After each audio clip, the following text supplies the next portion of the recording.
ছেলেরা রাগ হইও না বাপ। কষ্ট লাগলো তোমার এই চুল দেখে, তুমি এই চুল কাইটা ফেলো, স্বাভাবিক চুল রাখো ভাইয়া। তুমি এক পবিত্র মার ঘরে জন্ম, তোমার মা তোমারে 2 বছর দুধ খাওয়াইছে। তুমি নর্তকীর ঘরে জন্ম নাও না, তুমি ফুটবল খেলোয়াড়ের সন্তান না, তুমি মুসলমানের সন্তান। কথা বলেন না? তুমি কোনো নর্তকীর ছেলে না, তুমি ইমানদার মায়ের ছেলে। তোমার মা পবিত্র মা, তোমার বাপ পবিত্র, মা বাবার পবিত্র বন্ধনে তুমি আল্লাহর দয়ায় পৃথিবীতে আসছো, তুমি ফালতু না। অতএব নর্তকী দেখে অথবা খেলোয়াড় দেখে, অন্য কোনো কাফের বেঈমানের চাল চলন দেখে নিজের হায়াত নষ্ট করা বোকামি ছাড়া আর কিচ্ছু। ফালাস্তু উবালি হিনা উকতালু মুসলিমান, কোনো পরোয়া নেই। আমার বাপ, এটা ইমানদারের কথা, ইমানদারের কথা। আমরা কিতাবে পড়ছি সাইয়্যিদুনা ইমাম হুসাইন রাদিয়াল্লাহু তাআলা আনহু কারবালার প্রান্তরে যখন উনার আহলে বাইত, ওনার পরিবারের সব সদস্য যখন শহীদ হয়ে গেলেন, উনি একা যখন যুদ্ধ করছিলেন, এই যুদ্ধ অবস্থায়, শুরু অবস্থায় উনি যখন একা, তখন জোহরের নামাজের ওয়াক্ত হয়ে গেছে। তখন হযরতে হুসাইন রাদিয়াল্লাহু তাআলা আনহু বলছিলেন ওই ওনার বিরুদ্ধবাদীদেরকে, যারা ওনার বিরুদ্ধে যুদ্ধ করছে, ওনাদেরকে বললেন যে তোমরা আমার জোহরের নামাজ পড়ার একটু সুযোগ দাও, আমি জোহরের নামাজ পড়ব, এরপরে আমি আবার যুদ্ধ করব। তো ওই পাশ থেকে শিমার জিল জৌশান, ইমাম হুসাইনের হত্যাকারীদের একজন, এই পাপিষ্ট শিমার, সেই নাফরমান বলল, হুসাইন তোকে জোহরের নামাজ পড়তে দেয়া হবে না, তার আগেই তোর কল্লা শরীর থেকে আলাদা করে ফেলবে। এই তখন কিতাবে আছে ইমাম হুসাইন রাদিয়াল্লাহু তাআলা আনহু সাথে সাথে চিৎকার দিয়ে বলছে যে তোদের যা মন চায় তোরা তাই কর, আমি আমার রবের জন্য নামাজে দাঁড়াইলাম। আল্লাহু আকবার। এই অবস্থায় প্রয়োজনে আমার দেহ আলাদা করে দাও, কোনো অসুবিধা নাই, আমি আমার মালিকের সেজদা করব। মুসলমানের যুবক, হ্যাঁ, ইমাম হুসাইনের নামে মুহররমের 10 তারিখ কারবালার স্মরণে তাইনেরা 18 ডেক খিচুড়ি খায়। জাহান্নামের আগুন লাগবে, আল্লাহর কসম আল্লাহ বলে বান্দা, পুরা দেহ এবং দেহের ভেতরের কলিজা শুদ্ধা 1 সেকেন্ডেই পুরা বডি, দিল কলিজা শুদ্ধা একসাথে জ্বলে যাবে। আল্লাতী তাত্তালিউ আলাল আফইদা, জাহান্নামের আগুনের প্রথম ছোঁয়া কলিজা শুদ্ধা বিদীর্ণ করে ফেলবে। এজন্য বাপ, নাফরমানিকে চালাক ভেবো না। আবারও বলছি, মুরব্বী চাচা, খামখেয়ালি করে জীবন শেষ করে দিয়েন না। 60 বছরের চাচা আর কোনোদিন হায়াত ফিরবে না। এত সুন্দর লম্বা হায়াত বিড়ি খাইতে খাইতে শেষ করে দিলেন, চা খাইতে খাইতে শেষ করে দিলেন, চা দোকানে টেলিভিশন দেখতে দেখতে শেষ করে দিলেন। আহা চাচা, কেমনে কবরে যাইবেন? মুনকার নাকির যখন জিজ্ঞেস করবে মান রব্বুক, তোমার রবকে কিভাবে বলবেন, কেমনে চিনবেন? টেলিভিশনে তো রবকে চিনায় না, নর্তকী না চিনায়। বিড়ির ধোঁয়া তো জান্নাতের ধোঁয়া না, এটা তো জাহান্নামের আগুনের ধোঁয়া, জাহান্নামের আগুনের ধোঁয়া। এজন্য বাপ, আল্লাহ বলছে লাউ কানু ইয়াফকাহুন, আমার বান্দা যদি এই কথাটা বুঝতা কত না ভালো হতো। আহ, কি মায়া করে আল্লাহ বলছে, লাউ কানু ইয়াফকাহুন, যদি বান্দা বুঝতা, যদি আমার কথাটা বুঝতা বান্দা, যে জাহান্নামের আগুন বড় ভয়ানক আগুন, বড়ই ভয়ানক আগুন। কুল্লামা নাদিজাত জুলুদুহুম বাদদালনাহুম জুলুদান গায়রাহা, আল্লাহ বলে জাহান্নামের আগুন যখন লাগবে, প্রত্যেক মিনিটে মিনিটে চামড়াগুলো খসে যাবে, আবার চামড়া লাগবে, আবার জ্বলবে, আবার খুশবে।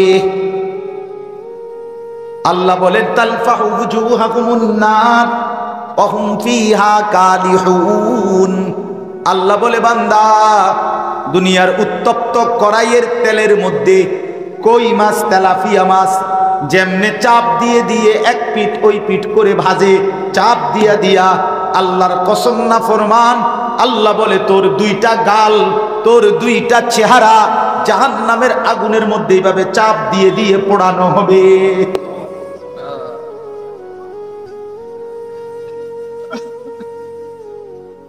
অহুম ফিহা কালিহুন। জাহান্নামের চেহারাটা বিভৎস মলিন হয়ে যাবে। আল্লাহ বলেন ওয়াহুম ইয়াস্তারিখুনা ফিহা, জাহান্নামী জাহান্নামের আগুনে ভীষণ চিৎকার করবে, রব্বানা আখরিজনা নামাল সালিহান গায়রাল্লাযী কুন্না নামাল। জাহান্নামী ভীষণ আগুনে বলবে, আল্লাহ একটা বারের জন্য আরেকবার দুনিয়ার জিন্দেগিতে আমারে বের করে দেন, আমি আর সইতে পারছি না মাওলা, আমি আর পারছি না মাওলা। এমন জাহান্নামে আমারে দিলেন যেই জাহান্নামে কোনো মৃত্যু নাই, লা ইউকদা আলাইহিম ফায়ামুতু। আল্লাহ বলে জাহান্নামে কোনো মৃত্যু নাই, লা ইউফাত্তারু আনহুম ওয়া হুম ফীহি মুবলিসুন। জাহান্নামের মধ্যে এক সেকেন্ডের কোনো বিরতি নাই, ওয়া হুম ফীহি মুবলিসুন। আল্লাহ বলে জাহান্নামী এক সেকেন্ডের জন্য হাসবে না, বরং বিষণ্ণ মলিন চেহারা নিয়েই থাকবে, আর বলবে মাওলা দেন না, একটা বারের জন্য ফেরত যেতে দেন। এবার যদি দুনিয়ায় ফেরত যাই সবগুলো নেক আমল করব। আল্লাহ বলবে না বান্দা, আমি কিন্তু হায়াত দিয়েই কবরে এনেছি, আমি সুযোগ দিয়েই কবরে এনেছি। আওয়ালাম নুআম্মিরকুম, আমি কি তোমাকে সময় দেইনি, আমি কি হায়াত দেই নাই? সেই যে 8:45 বাজে অথবা 8টা বাজে এশার নামাজের আজান হইছে, এখন তো রাতের 12টা বাজে, তাহলে 8টার পরে 9টা 10টা 11টা 12টা। আল্লাহ বলবে বান্দা 4 ঘন্টা তো গেছিল, এশার নামাজের সময় তো তুমি পাইছিলা, পড়লা না কেন? হায়াত তো আমি দিছিলাম, এশার নামাজ পড়তে তো 4 ঘন্টা লাগে না? লাগে। ফজরের নামাজের 4 রাকাত নামাজ পড়তে কি আধা ঘন্টা লাগে? তা আমি তো অল্প সময় চাইছিলাম, আমি ঘুম পাড়াইছিলাম কয় ঘন্টা? আল্লাহ বলে বান্দা যদি 10টায় ঘুমায় থাকো তাইলে বলো তো 11টা 12টা 1টা 2টা 3টা 4টা 5টায় ফজরের জামাত, 7 ঘন্টার মাথায়, তাহলে 6.5 ঘন্টা ঘুম পাড়িয়ে 10টা মিনিটের জন্য আমি 4 রাকাত নামাজ চেয়েছিলাম, তুমি নাফরমান পড়লে না কেন? তুমি অসভ্য পড়লা না কেন? তুমি খবিস পড়লা না কেন?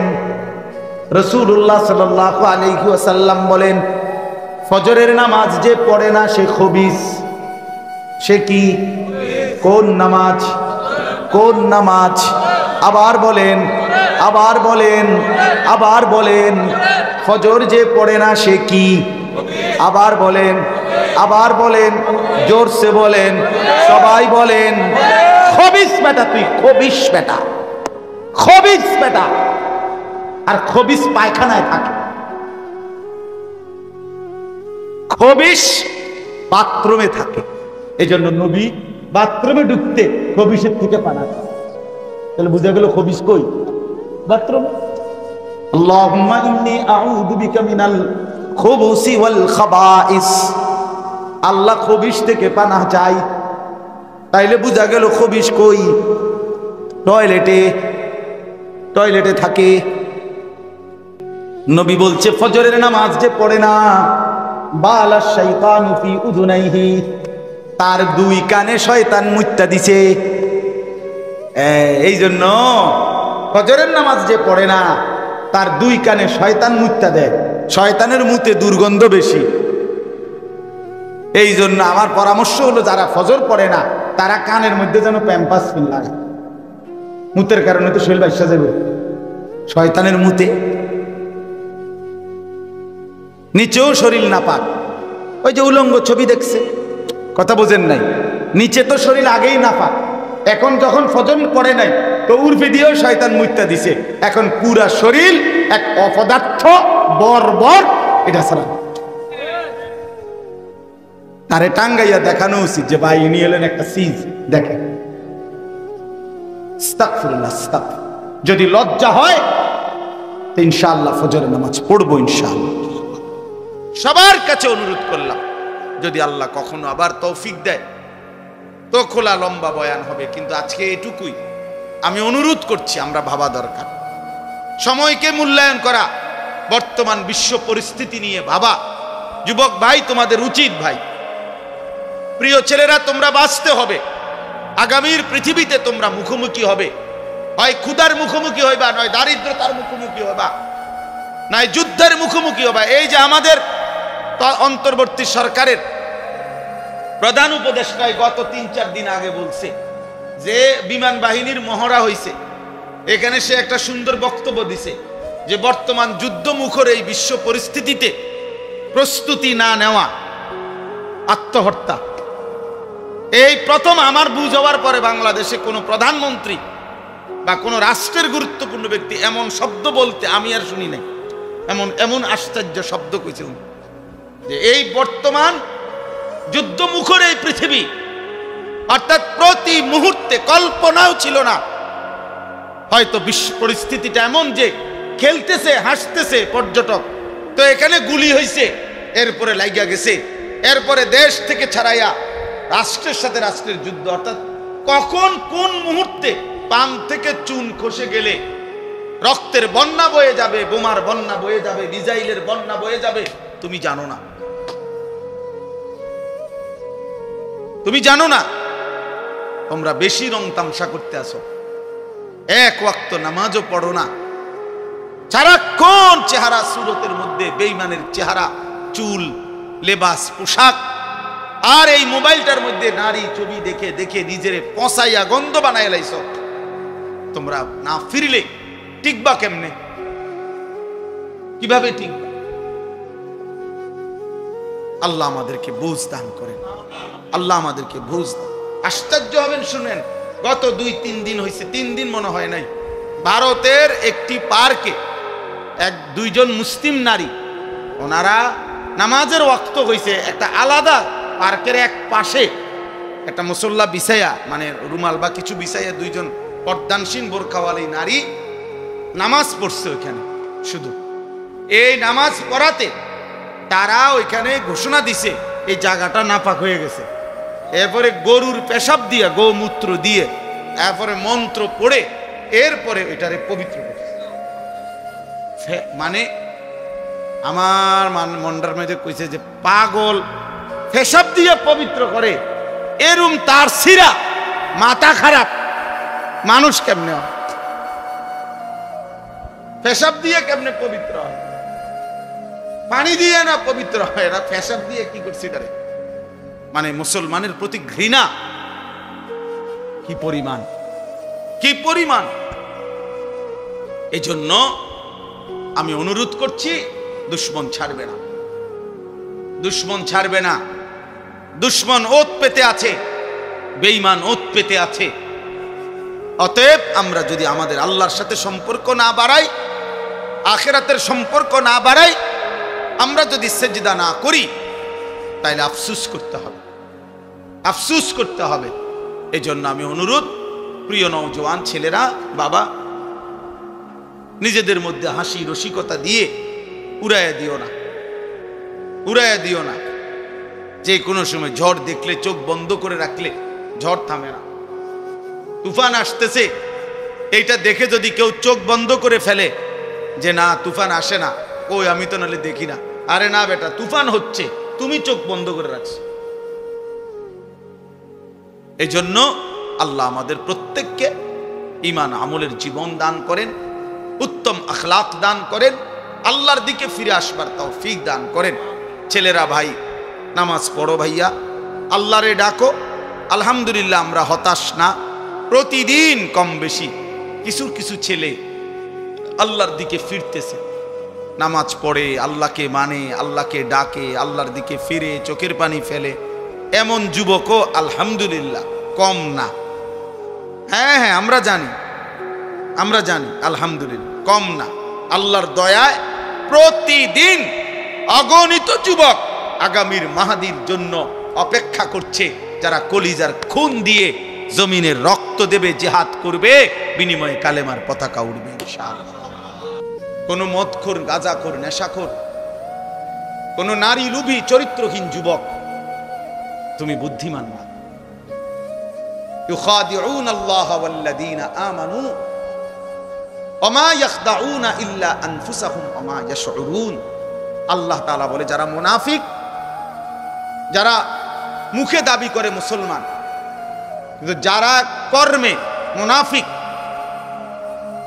যারা নিজেদেরকে জবানে বলে মুসলমান, আমিনান নাসি মান ইয়াকুলু আমান্না বিল্লাহি ওয়া বিল ইয়াউমিল আখির ওমা হুম বিমুমিনিন।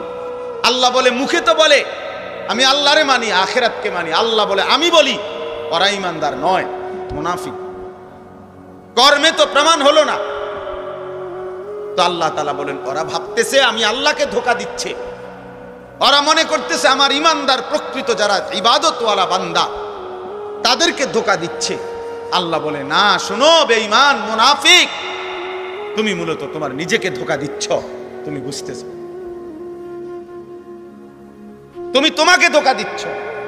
তোমার কারণে নামাজি আটকিবে না, তোমার কারণে সেজদাওয়ালা আটকাবে না, কোন ঈমানদার আটকাবে না, ঠিকই তুমি আটকাই যাবে, ঠিকই তুমি আটকাই যাবে। এই জন্য আমরা প্রত্যেকেই এই প্রতিটা ওয়াজ, ছোট বড়, প্রত্যেকটা মাহফিলের বয়ানের এটা একটা মূল ফিকির। এই ছোট বড় যত ওয়াজ হয়, ওয়াজ মানে নসিহত, এই উপদেশের মাকসাদ কলিজার পরিবর্তন, জিন্দেগির পরিবর্তন, নিজের মধ্যে ভাবনা আসা, বিবেককে কাজে লাগানো, বিবেককে কাজে লাগানো। যদি কারো কাছে হালাল হারামের পার্থক্যই না থাকে, সে আর মানুষ থাকে না,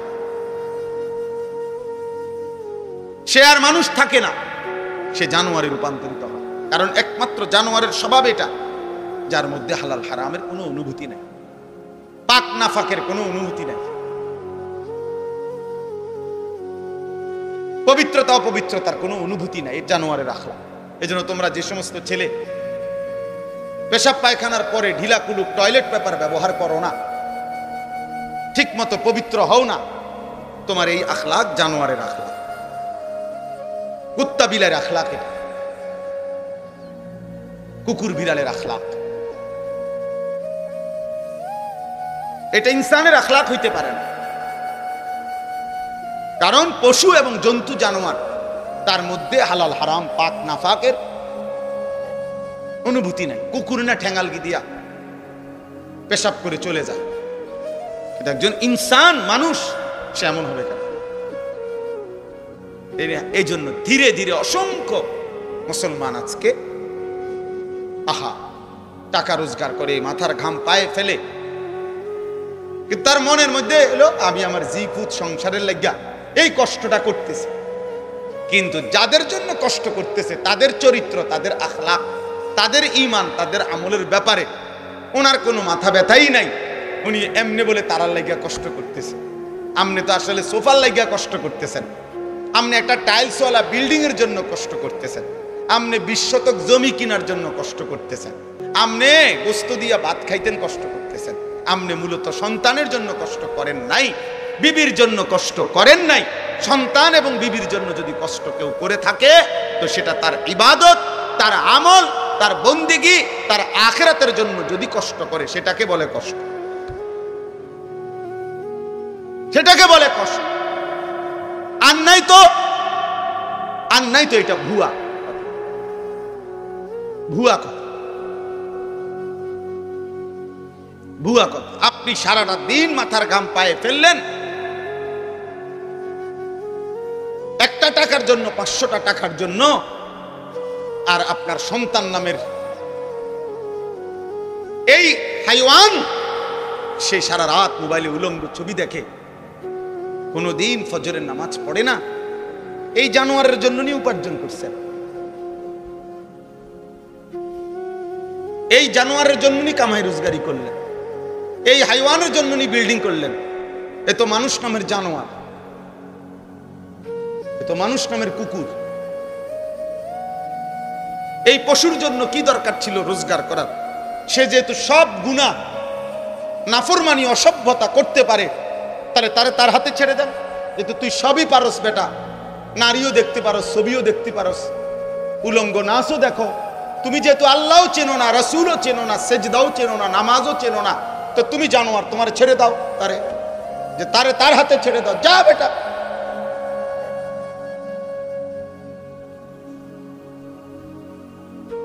না, সব হে পারে। অপদার্থ মা বাপ মনে করে তে শুধু ঘর করতে পারতো না, আমার দায়িত্ব তারে ঘর করে দাও, আমার দায়িত্ব তারে বাজার করে আম খাওয়ান। আহা, বোকা মানুষ কোন দিন বুঝবে? বোকা বাপগুলো কোন দিন বুঝবে? হযরত ওমর রাদিয়াল্লাহু তাআলা আনহুর একটা ছেলে জীবনে একবার নবীজি সাল্লাল্লাহু আলাইহি ওয়াসাল্লামের একটি কথার বিপরীতে বিরোধিতা করে নাই, একটা যুক্তি দেখাইছিল, পাল্টা একটা ভিন্ন যুক্তি দিছিল। হযরত ওমর রাদিয়াল্লাহু তাআলা আনহু মৃত্যু পর্যন্ত ওই সন্তানের সাথে আর কথা বলে না, কথা বলেন। হযরত নূহ আলাইহিস সালাম সন্তান কেনানের মৃত্যুর সময় দোয়া করছিল আল্লাহর কাছে, আল্লাহ আমার সন্তান ডুবে যাচ্ছে পানিতে। আল্লাহ নিষেধ করছে, ইন্নাহু লাইসা মিন আলিক, কোরআনের আয়াত। আল্লাহ বলছে, হে নূহ সাবধান, এটা তোমার সন্তান নয়, ইন্নাহু আমালুন গায়রু সালেহ, এটা বেআমল, গায়রু সালেহ, এর সমস্ত কর্ম অসৎ কর্ম, এ নাফরমান, এ আল্লাহকে সেজদা দেয় নাই, মালিকের গোলামি করে নাই, এটা তোমার সন্তান হইতে পারে না। এজন্য এই ছেলে তোমাদেরকে বলি, বাবা তোমরা যারা নামাজ পড়ো না, তোমরা যারা চরিত্রহীন নারী, ছবি, উলঙ্গ দৃশ্য, মোবাইলের নাচ গান আর এই অসভ্যতা দিয়ে তোমাদের যাদের জীবন, তুই মনে রাখিস তুই কোনো মুসলমানের বাচ্চা না, তুই কোনো মুমিনের বাচ্চা না। হ্যাঁ হ্যাঁ, সাফ কথা, এটা কোরআন বলছে। আল্লাহ বলে দিছে নূহ নবীকে, সাবধান, এটা কি না, তোমার সন্তান না, সরো এর। ফালা তাসআলনি, আল্লাহ তাআলা বলছে, হে নূহ সাবধান, আমার কাছে এর ব্যাপারে কিছু চাইবা না, সাবধান। ফালা তাসআলনি, আমার কাছে কিছু চেয়েও না, হাত উঠাইবা না, নামাও। নূহ আলাইহিস সালাম হাত নামায় ফেলছে, হাত নামায় ফেলছে। এজন্য বেঈমান মুমিনের সন্তান হয় না, নাফরমান ইমানদারের সন্তান হয় না। আল্লাহ আমাদেরকে বুঝ দান, আল্লাহ আমাদেরকে ফিকির দান। এই আয়াতের মধ্যে মহান আল্লাহ পাক রব্বুল আলামিন কুরবানির ইতিহাস শুরু উল্লেখ করছে। এই যে সামনে আমাদের যে কুরবানি আসতেছে, একটি গুরুত্বপূর্ণ ওয়াজিব ইবাদতের নাম হলো কুরবানি।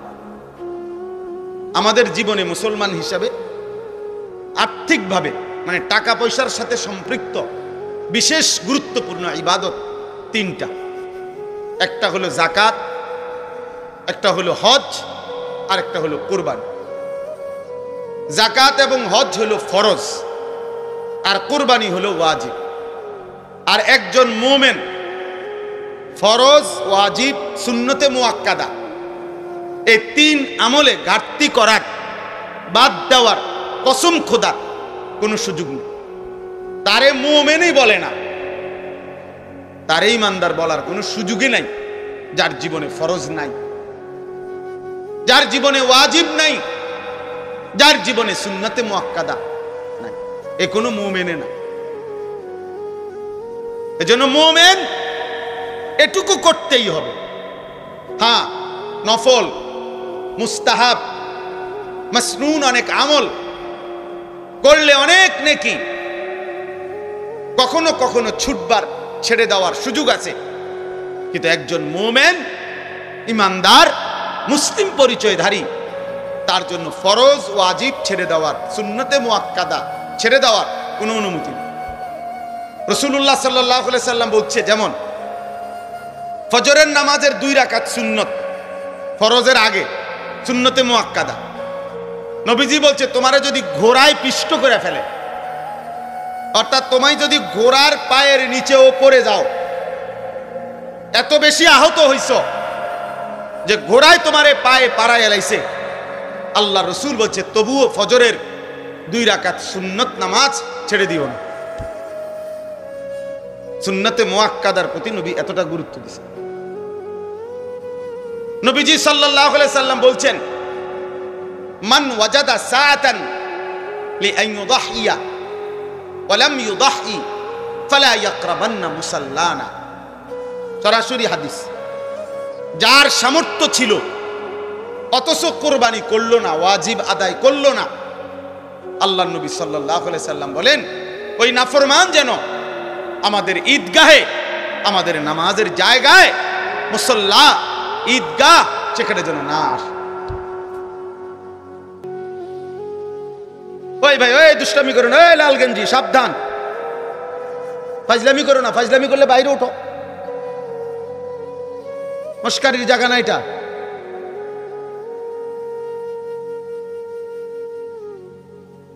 হ্যাঁ, 24 ঘন্টা জিন্দিগি যাদের খামখেয়ালি, তাদের জীবন কখনোই থামে না। কি আল্লাহর ঘর, কি আলেম, কোন জায়গায়, কি মসজিদ, কি জুমা, আহা, যে শাহওয়াতের কাছে বন্দী হয়ে যায়, নফসের কাছে যে বন্দী হয়ে যায়, ইবলিস শয়তানের হাতে যে বন্দী হয়ে যায়, বন্ধু, তার পরিবর্তন বড় কঠিন হয়, বড় কঠিন। হাদিসের মধ্যে আছে, নবী সাল্লাল্লাহু আলাইহি সাল্লাম বলছেন, কিছু মানুষের দিল আছে এমন, যাদের অন্তর কাল কুজে মিরবাদান, না না না না, পানি খাওয়ার জন্য, এটা জিনিস দেখাবার জন্য, এই যে এইটা মনে করেন গ্লাস, এরকম, অর্থাৎ যেই গ্লাস, যেই মগ, যেই জগ উল্টানো, একদম উল্টাইয়া রাখছে। নবীজি সাল্লাল্লাহু আলাইহি সাল্লাম বলেন, কিছু নাফরমানের অন্তর এমন হয়ে যায়, উল্টানো কলস, উল্টানো জগ, উল্টানো মগের মতো। ফলে আটলান্টিক মহাসাগরের পানিও যদি এইবার এইটার উপরে ঢালে, এটা পুরবে না, কারণ এটা তো উল্টানো। তো রাসূলুল্লাহ সাল্লাল্লাহু আলাইহি সাল্লাম বলে, লা ইয়ারিফু মারুফান ওয়া লা ইউনকিরু মুনকারান। আহা, বদনসিব তখন এমন হয়ে যায়, কোন নেক কাজ তার কাছে আর মনে পড়ে না, কোন গুনাহ থেকে বেঁচে থাকার আর তৌফিক হয়। ওই জীবন তখন লানতের জীবন হয়।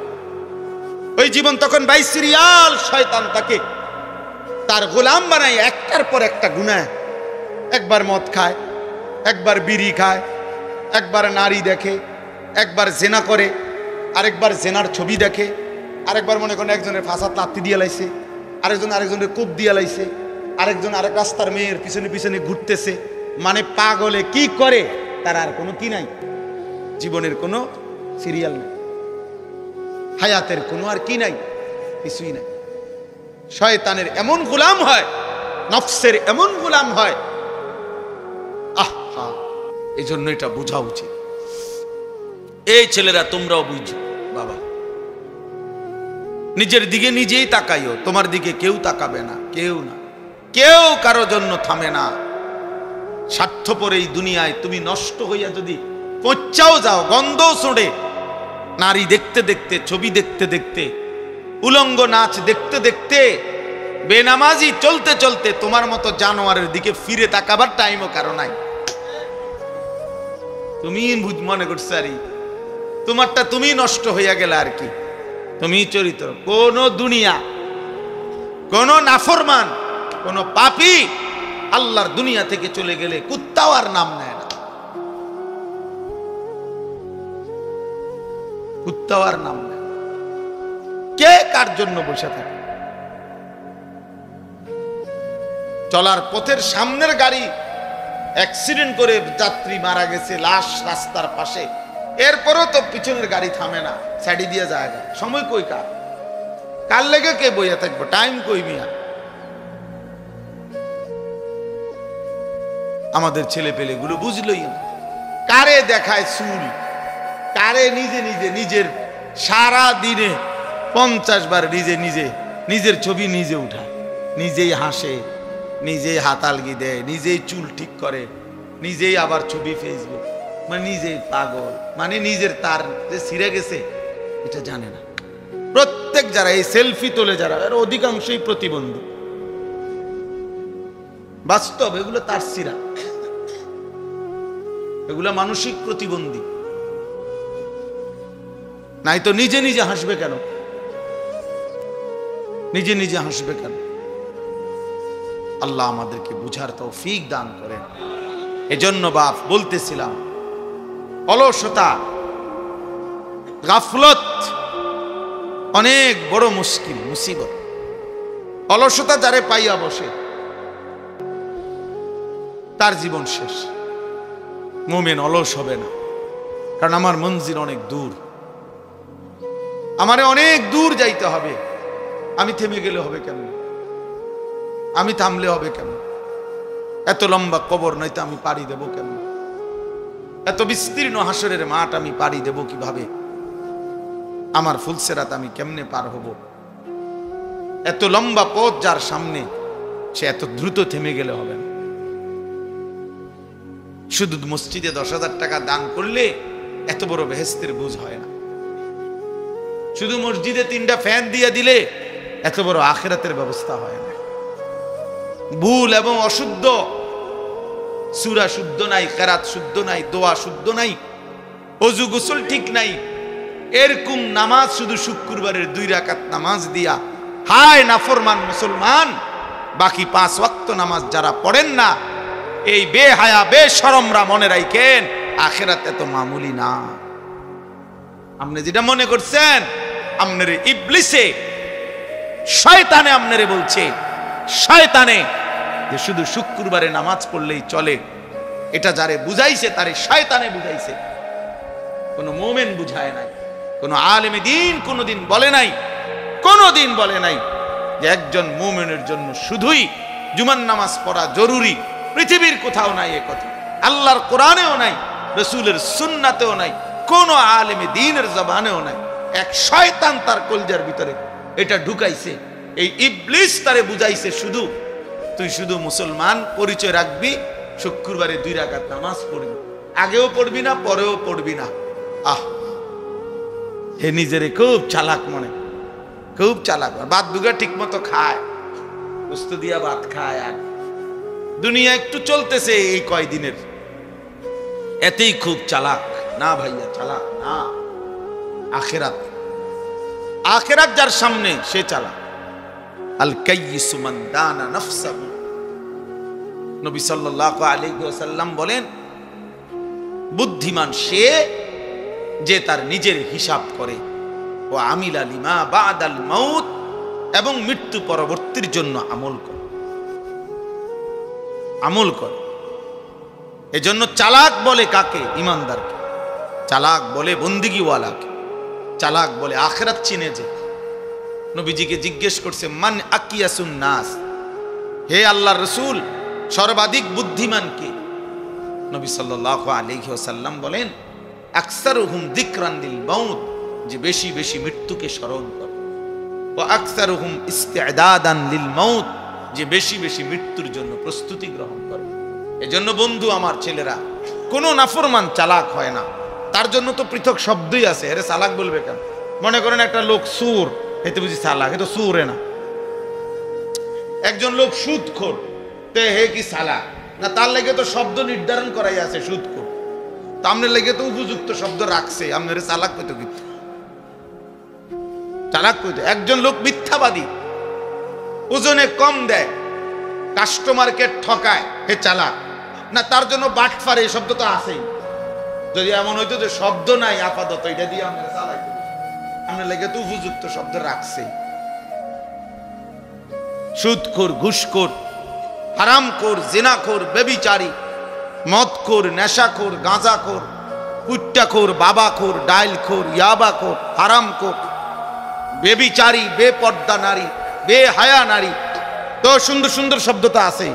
আপনি ওইন থেকে না নিবেন, চালাক হবেন কেন? চালাক ইমানদারকে বল। উলুল আলবাব, কোরআনে আল্লাহ বলছে উলুল আলবাব অর্থ চালাক, বুদ্ধিমান। আর আল্লাহ বলছে তিনটি গুণ যার মধ্যে আছে সে বুদ্ধিমান। এক, দাঁড়িয়ে বসে শুয়ে সর্বাবস্থায় যে আল্লাহর জিকির করে। দুই, সর্বদা যে আল্লাহ তাআলার সৃষ্টি নিয়ে ফিকির করে, ভাবে আর নিজের কর্তব্য নির্ধারণ করে। হ্যাঁ, এত বড় সৃষ্টি যিনি বানিয়েছেন তিনি আমার কাছে কি চাচ্ছেন, যিনি আমার জন্য এত কিছু দিলেন, উনি কি কোনো উদ্দেশ্য ছাড়াই আমাকে এত বড় আসমান, জমিন, চন্দ্র, সূর্য, আলো, বাতাস, রোদ, বৃষ্টি, গ্রহ, নক্ষত্র, হাসি, কান্না, হাত, পাও, অঙ্গ প্রত্যঙ্গ, স্ত্রী, সন্তান, ঘর, জমি, ফুল, ফল, ফসল, এত কিছু যিনি দিলেন কোনো উদ্দেশ্য ছাড়া? আফা হাসিবতুম আন্নামা খালাকনাকুম আবাসান, আল্লাহ তাআলা বলেন তোমরা কি এই ভেবেছো যে আমি আল্লাহ তাআলা তোমাদেরকে অনর্থক বানিয়েছি? অনর্থক বানিয়েছি।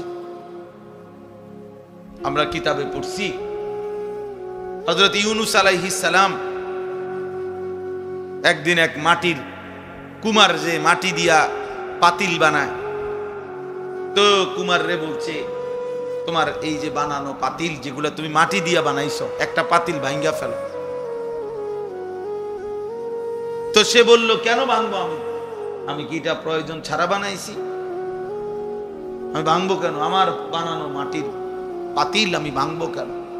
তো আল্লাহ তাআলা বললেন ইউনূস, এবার ভেবে দেখো, এক কুমার যদি এক ছোট্ট পাতিল অনর্থক না বানায়, আমি মালিক, এত সুন্দর মানুষ আমার হাতে গড়া আমার বান্দা, আমি অনর্থক বানাইছি?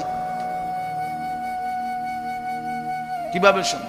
তোমরা ছেলেরা খাইবা, ঘুমাইবা, নারী দেখবা, ছবি দেখবা, মদ, জুয়া, অশ্লীলতা, অসভ্যতা, টোটো করে মাতালের মতো ঘুরবা।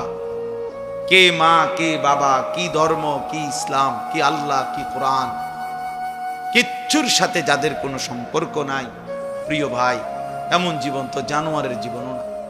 জানোয়ারও তো নির্দিষ্ট, যেই জানোয়ার ওই ওর কিসিমের জানোয়ারের সাথে চলাফেরা করে। কুকুর তো কুকুরের সাথে থাকে, শূকর তো শূকরের সাথে থাকে, পিঁপড়া তো পিঁপড়ার সাথে থাকে, বিড়াল তো বিড়ালের সাথে থাকে। এক ইনসান হয়ে, মানুষ হয়ে, সে মানুষের সমাজে মানুষের আখলাক নিয়ে থাকবে না কেন? আল্লাহ আমাদেরকে বুঝ দান করে। এই জন্য আমি বললাম, ওই দেখেন ওই এবার কি করে, দেখেন ওই পাঞ্জাবিওয়ালা, টুপিওয়ালা, এই অপদার্থকে দেখেন, এটা ঘুরাইতে আছে, কি সুন্দর লাগতে আছে। অন্য কেউ কিছু মনে করে কিনা? না, মাতাল এটা ভাবে না, সবগুলো এমন। এটাই বারবার বলি। আর আমার একটা তো আছে যে মানুষ ডানে বামে বুঝে যে মানুষ আমারে কি মনে করে, না কিছুই মনে করে। ছেলেদের হালাত হলো যে বেটা তোর চুলটাকে কেউ সমাজের কি মনে করে, বা কেউ তোকে কি ভাবে, আমার চেহারা, আমি যে এক ওয়াক্ত নামাজ পড়ি না, তে এখন এই সমাজের একটা ছেলে, এখানে মসজিদ আছে আশেপাশে, মহল্লার মুরব্বীরা কিছু লোক নামাজ পড়ে, তো এই অপদার্থ তো ভাবা উচিত যে কিরা আমি একটা মুসলমান পরিচয়ধারী, আমি নিজের হাতে লিখলাম আমার ধর্ম ইসলাম, আমি যে আল্লাহকে একটা সেজদা দেই না, তো মুসলমান এত বড় জানোয়ার কেমনে হয়? এর দুর্লজ্জা বুঝি 2-4 বছরও আইতো না, 6 মাসে 9 মাসেও কি লজ্জা আসবে না? ছি ছি ছি ছি, কি পরিমাণ মানে বিবেকহীন, কি পরিমাণ শাহওয়াত, গুনাহ, নফসের তাবেদারি, শয়তানের অনুসরণ, মানুষকে এমন বানায় দেয় যে আল্লাহ রসুল বলছে মাঝে মাঝে মানুষের দিল কিছু হয় এমন কিছু মানুষের কালকুজে মিরবাদ দান, অর্থ হইল উল্টানো কলসি, উল্টানো পাতিল, উল্টানো জগের মতো। যেই জগ উল্টাইয়া ফেলছে, পাতিল উল্টাইয়া লাইছে, কলস বালতি, এবার যদি এই উল্টানো বালতির উপরে আটলান্টিক মহাসাগরের পানিও যদি ঢালে তারপরও এই বালতি পুরবে না। পুরবে কি? কেমনে পুরবে? এটা কেন পুরবে না?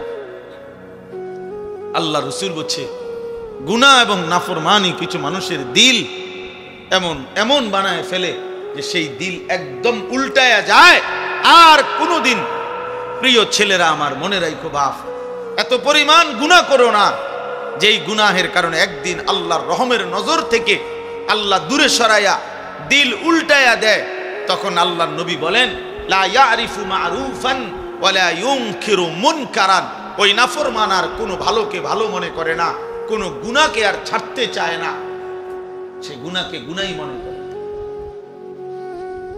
দিল উল্টো। হাদিসে আছে, নবীজি বলছে ইন্না কুলুবাল ইবাদ বাইনা ইসবাআইন মিন আসাবি'ir রহমান ইউকাল্লিবুহু কাইফা ইয়াশা। নিশ্চয়ই বান্দার অন্তর আল্লাহর কুদরতি দুই আঙ্গুলের মাঝে। বাইনা ইসবাআইন মানে দুই আঙ্গুল, দুই আঙ্গুলের মাঝে, আল্লাহর কুদরতি আঙ্গুলের মাঝে। ইউকাল্লিবুহু, আল্লাহ তাআলা ওই দিলকে যেভাবে ইচ্ছা উলট পালট করতে পারে, নবীজি বলছে। এই জন্য নবীজির দোয়া আলেমদেরকে জিজ্ঞাসা করে দেখ, নবীজি সব সময় সর্বদা প্রতিনিয়ত একটা দোয়া করতেন, এটাও ইয়া মুকাল্লিবাল কুলুব সাব্বিত কলবি আলা দীন। এর অর্থ কি? যে হে অন্তর সমূহের পরিবর্তনকারী আল্লাহ, আপনি আমার অন্তর আপনার দ্বীনের উপরে মজবুত রাখুন। আমি যেন সুখেও আপনাকে ভুলে না যাই, আমি যেন দুঃখেও আপনাকে ভুলে না যাই। প্রচন্ড অসুস্থ, যে অসুস্থের কারণে যাইতে পারতেছে না, আল্লাহর নবী বলেন এই কারণ ব্যতীত যদি ইচ্ছা করে হজ ফরজ হওয়ার পরেও হজ না করে মৃত্যুবরণ করলো, রাসূলুল্লাহ সাল্লাল্লাহু আলাইহি ওয়াসাল্লাম বলেন ওই নাফরমান সে যেন ইহুদি হয়ে মরুক অথবা খ্রিস্টান হয়ে মরুক, আমি জানি না। নবীজি বলছে আমি জানি না এটা ইহুদি মরলো না খ্রিস্টান মরলো। নবী যদি বলে এই কথা, তো সুপারিশ করবে কে? কথা বলেন না। হাউজে কাউসারের পানি দিবে কে? তাই তিনি যদি এ কথা বলে যে নাফরমান আমি জানি না, এই ইচ্ছা করে সামর্থ্য থাকার পরেও যে হজ করলো না, তোর মৃত্যু কি ইহুদির মৃত্যু হলো নাকি খ্রিস্টানের মরণ হইল, আমি রাসূল জানি না, তো এইবার তাকে সুপারিশ করবে কে? এবার তাকে হাউজে কাউসারের পানি দেবে কে? তার আর আশ্রয় কে? আখিরাতে হাসরের ময়দানে তার সহায় কে? আমাদের সমাজে লক্ষ লক্ষ মানুষের উপরে, কোটি কোটি মুসলমানের উপরে হজ ফরজ। প্রতি বছর কিছু মানুষ হজে যায়, এটা তো বিষয় না। একটি দেশের থেকে কিছু লোক হজে গেলেই হজ আদায় হয়, বিষয়টা এটা না। যত জনের উপরে মুসলমান হজ ফরজ, আপনার জন্য বাধ্যতামূলক হজ করতে হবে। কত লক্ষ মুসলমানের উপরে কুরবানি ওয়াজিব, এলাকায় কুরবানি হয়, এটা বড় কথা না। যত জনের উপরে কুরবানি ওয়াজিব, ততজন দিচ্ছে কিনা এটা দেখার বিষয়, এটা দেখার বিষয়। ছেলে বিদেশ থাকে, দুই ছেলে, এক ছেলে ঢাকা শহরে থাকে, মনে করেন তিন ছেলে, বাপের জমি জমা ব্যাংক ব্যালেন্স আছে, মায়ের স্বর্ণ গহনা এবং মার কাছেও জমা টাকা আছে, তাইলে এখানে কোরবানি ওয়াজিব হইল প্রায় 5 জনের। ছেলে 3 জন, বাপ 1 জন, মা 1 জন, 3 ফুতে মিল্লা বিদেশতে টাকা পাঠাইছে, বাড়িতে আব্বার নামে বা মার নামে অথবা আব্বা মা 2 জনের নামে কোরবানি দিছে, দিয়া গোস্ত ভাগ করে সবার ঘরে ঘরে বন্টন করে দিয়ে দিছে। খুদ সবার ঘরে ঘরে কোরবানি আদায় হয়ে গেছে। এটা নিয়ে কোরবানি সবাই মিলে বুঝি গোস্তখানার ব্যবস্থা করা, এর নাম নিয়ে কোরবানি। তাইলে কোরবানি তো গোস্ত খাওয়া না, কোরবানি তো একটি ওয়াজিব আদায় করা। গোস্ত তো আমরা সারা, গরুর গোস্ত তো পৃথিবীর কোনো আশ্চর্য বস্তু না যে এটা কোরবানির দিন ছাড়া আর কেউ মানুষ দেখে না। ছাগলের গোস্ত তো আশ্চর্য কিছু না, এটা তো গতানুগতিক একটি আমল, চলতেছে এই গোস্ত খাওয়া। তাহলে কোরবানিটা কি? কোরবানি আল্লাহ তাআলার ইবাদত, কোরবানি ওয়াজিব আমল। নবীজি বলছে কোরবানির প্রাণী কোরবানির দিন যখন রক্ত মাটিতে পড়ে, তাহলে গলার কাছ থেকে রক্ত মাটিতে পড়তে 1 মিনিটও লাগে না, 30 সেকেন্ডও লাগে না। ওয়া ইন্নাদ দামা লা ইয়াকাউ মিনাল্লাহি বিমাকানিন ক্বাবলা আন ইয়াকা মিনাল আরদ। নবীজি বলেন কোরবানির দিন কোরবানির প্রাণীর রক্ত জমিনে পড়বার আগে আগেই আল্লাহ তাআলার আরশে মালিকের কাছে পৌঁছে যায়। এজন্য কোরবান শব্দের অর্থ কি? নৈকট্য হাসিল করা। বান্দা এই পশু জবাইয়ের মাধ্যমে 30 সেকেন্ডে 20 সেকেন্ডে রক্ত মাটিতে পড়বার আগেই আল্লাহর কোরব, আল্লাহর নৈকট্য হাসিল করে ফেলে। এই জন্য এই ইবাদতটাকে কোরবান বলে, এই জন্য বলে কোরবান। তাহলে এটা দেখতে যদিও মনে হয় এক শরীক কোরবানি, দেখতে যদিও মনে হয় একটা ছাগল জবাই, কিন্তু খোদার কসম এর অন্তর্নিহিত মর্মার্থ অনেক গভীর, অনেক গভীর, অনেক গভীর। নবীজি সাল্লাল্লাহু আলাইহি ওয়াসাল্লাম বলেন মা আমিলা আদমিয়ুন মিন আমালি ইয়াউমিন নাহার আহাব্বা ইলাল্লাহ মিন ইহরাকিদ দাম। কুরবানির দিন সমস্ত ঈমানদাররা যত আমল করে তার মধ্যে সর্বশ্রেষ্ঠ আল্লাহর প্রিয় আমল এই প্রাণী জবাই করা, এই প্রাণীটা জবাই। কোরআনে আল্লাহ বলছেন ওয়ায়াযকুরুসমাল্লাহি ফি আইয়ামিম মা'লুমাতিন আলা মা রাযাকাহুম মিন বাহিমাতিল আনআম। আল্লাহ বলেন কুরবানির দিন নির্দিষ্ট এই সময়ে ওই প্রাণীটাকে যখন জবাই করে, ওই সময়ে যে আমার আল্লাহ বলে, আমার নাম বলে, আল্লাহু আকবার বলে যে চিৎকার দেয় বান্দা সবাই, এই আমার নামের চিৎকার, আমার আওয়াজ, আমার জিকির আমি আল্লাহ এইটা শুনবার জন্যই কোরবানির হুকুম দান করেছি। তাহলে কোরবানির মধ্যে বান্দা আল্লাহর খুব দ্রুত গতিতে 20 সেকেন্ডেই 10 সেকেন্ডেই আল্লাহর নৈকট্য হাসিল করে। কোরবানির মাধ্যমে বান্দা আল্লাহর স্মরণ, আল্লাহর জিকির, আল্লাহর নাম বুলন্দ করে, আল্লাহু আকবারের ধ্বনিতে কাঁপায়া ওঠে, কাঁপায়া ওঠে। সেদিন শনিবার দিন, এই শনিবারে সর্বশেষ শনিবার দিন ফজরের নামাজ পড়ে পাকিস্তানের সেনাবাহিনী রাত্রিবেলা শুক্রবারের ভোর রাত্রে আবারও ইন্ডিয়া যখন আক্রমণ করছে, ফজরের নামাজ পড়ে নারায়ে তাকবীর আল্লাহু আকবার বলে পাকিস্তান সেনাবাহিনী চূড়ান্ত আক্রমণ করছে, যখন 3 ঘন্টার ব্যবধানে বেঈমান মাথা নত করে পরাজয় স্বীকার করতে বাধ্য হয়েছে। ইন্ডিয়ার বেঈমান কাপুরুষ বুজদিল, এটা প্রমাণ হয়ে গেছে পৃথিবীতে যে ঈমানদারি শক্তিশালী, মুমিন শক্তিশালী, মুমিন শক্তিশালী। আল্লাহু আকবার, আল্লাহর নাম বুলন্দ করা, আল্লাহর নাম জিন্দা করা। আমার দিল বলে ফজরের নামাজের পরে ওই মানুষগুলো যখন, ওই সেনাবাহিনী যখন আল্লাহু আকবার বলছে, আমার মনে হয় আমার মালিকের আরশ আজিম খুশি হয়ে গেছে, তো আল্লাহ তাআলা তৎক্ষণাৎ বিজয় দান করছে। তাকবীর আল্লাহর বড় পছন্দ, আল্লাহু আকবার আল্লাহর বড় পছন্দ। আল্লাহ বড় যখন বান্দা বলে আল্লাহ খুশি হয়, তখন আল্লাহ খুশি হয়। এজন্য প্রিয় যুবক মনে রাখো ভাইয়া, আগামীর পৃথিবীতে ঈমান আর কুফরের যুদ্ধ আরো বাড়বে। ইসরায়েল আর ফিলিস্তিনের যুদ্ধ না, ঈমান আর কুফরের যুদ্ধ। ভারত আর পাকিস্তানের যুদ্ধ না, ঈমান আর কুফরের যুদ্ধ। আরাকান আর বার্মার যুদ্ধ না, ঈমান আর কুফরের যুদ্ধ। কাশ্মীর এবং ভারতের যুদ্ধ না, ঈমান আর কুফরের যুদ্ধ। আর ইনশাআল্লাহ মুমিন ঈমানদার আল্লাহর কালেমা বুলন্দ করবে যারা, কালেমার জন্য লড়বে যারা, নিশ্চিত আল্লাহ আজ কিংবা কাল তাদেরকে বিজয় দেবেই দেবে ইনশাআল্লাহ। এজন্য মনে রাখো, তোমরা যারা নামাজ পড়ো না, চরিত্রহীন যুবক, নারীর কাছে, ছবির কাছে, নর্তকীর কাছে, উলঙ্গ দৃশ্যের কাছে, এই বেঈমানের সাজগোজ, চুলের ফ্যাশন, আহা হেরে গেলা কাপুরুষ করে দিয়ে আগামীর পৃথিবীতে ঈমানের যুদ্ধে কোনো কাজ হবে না।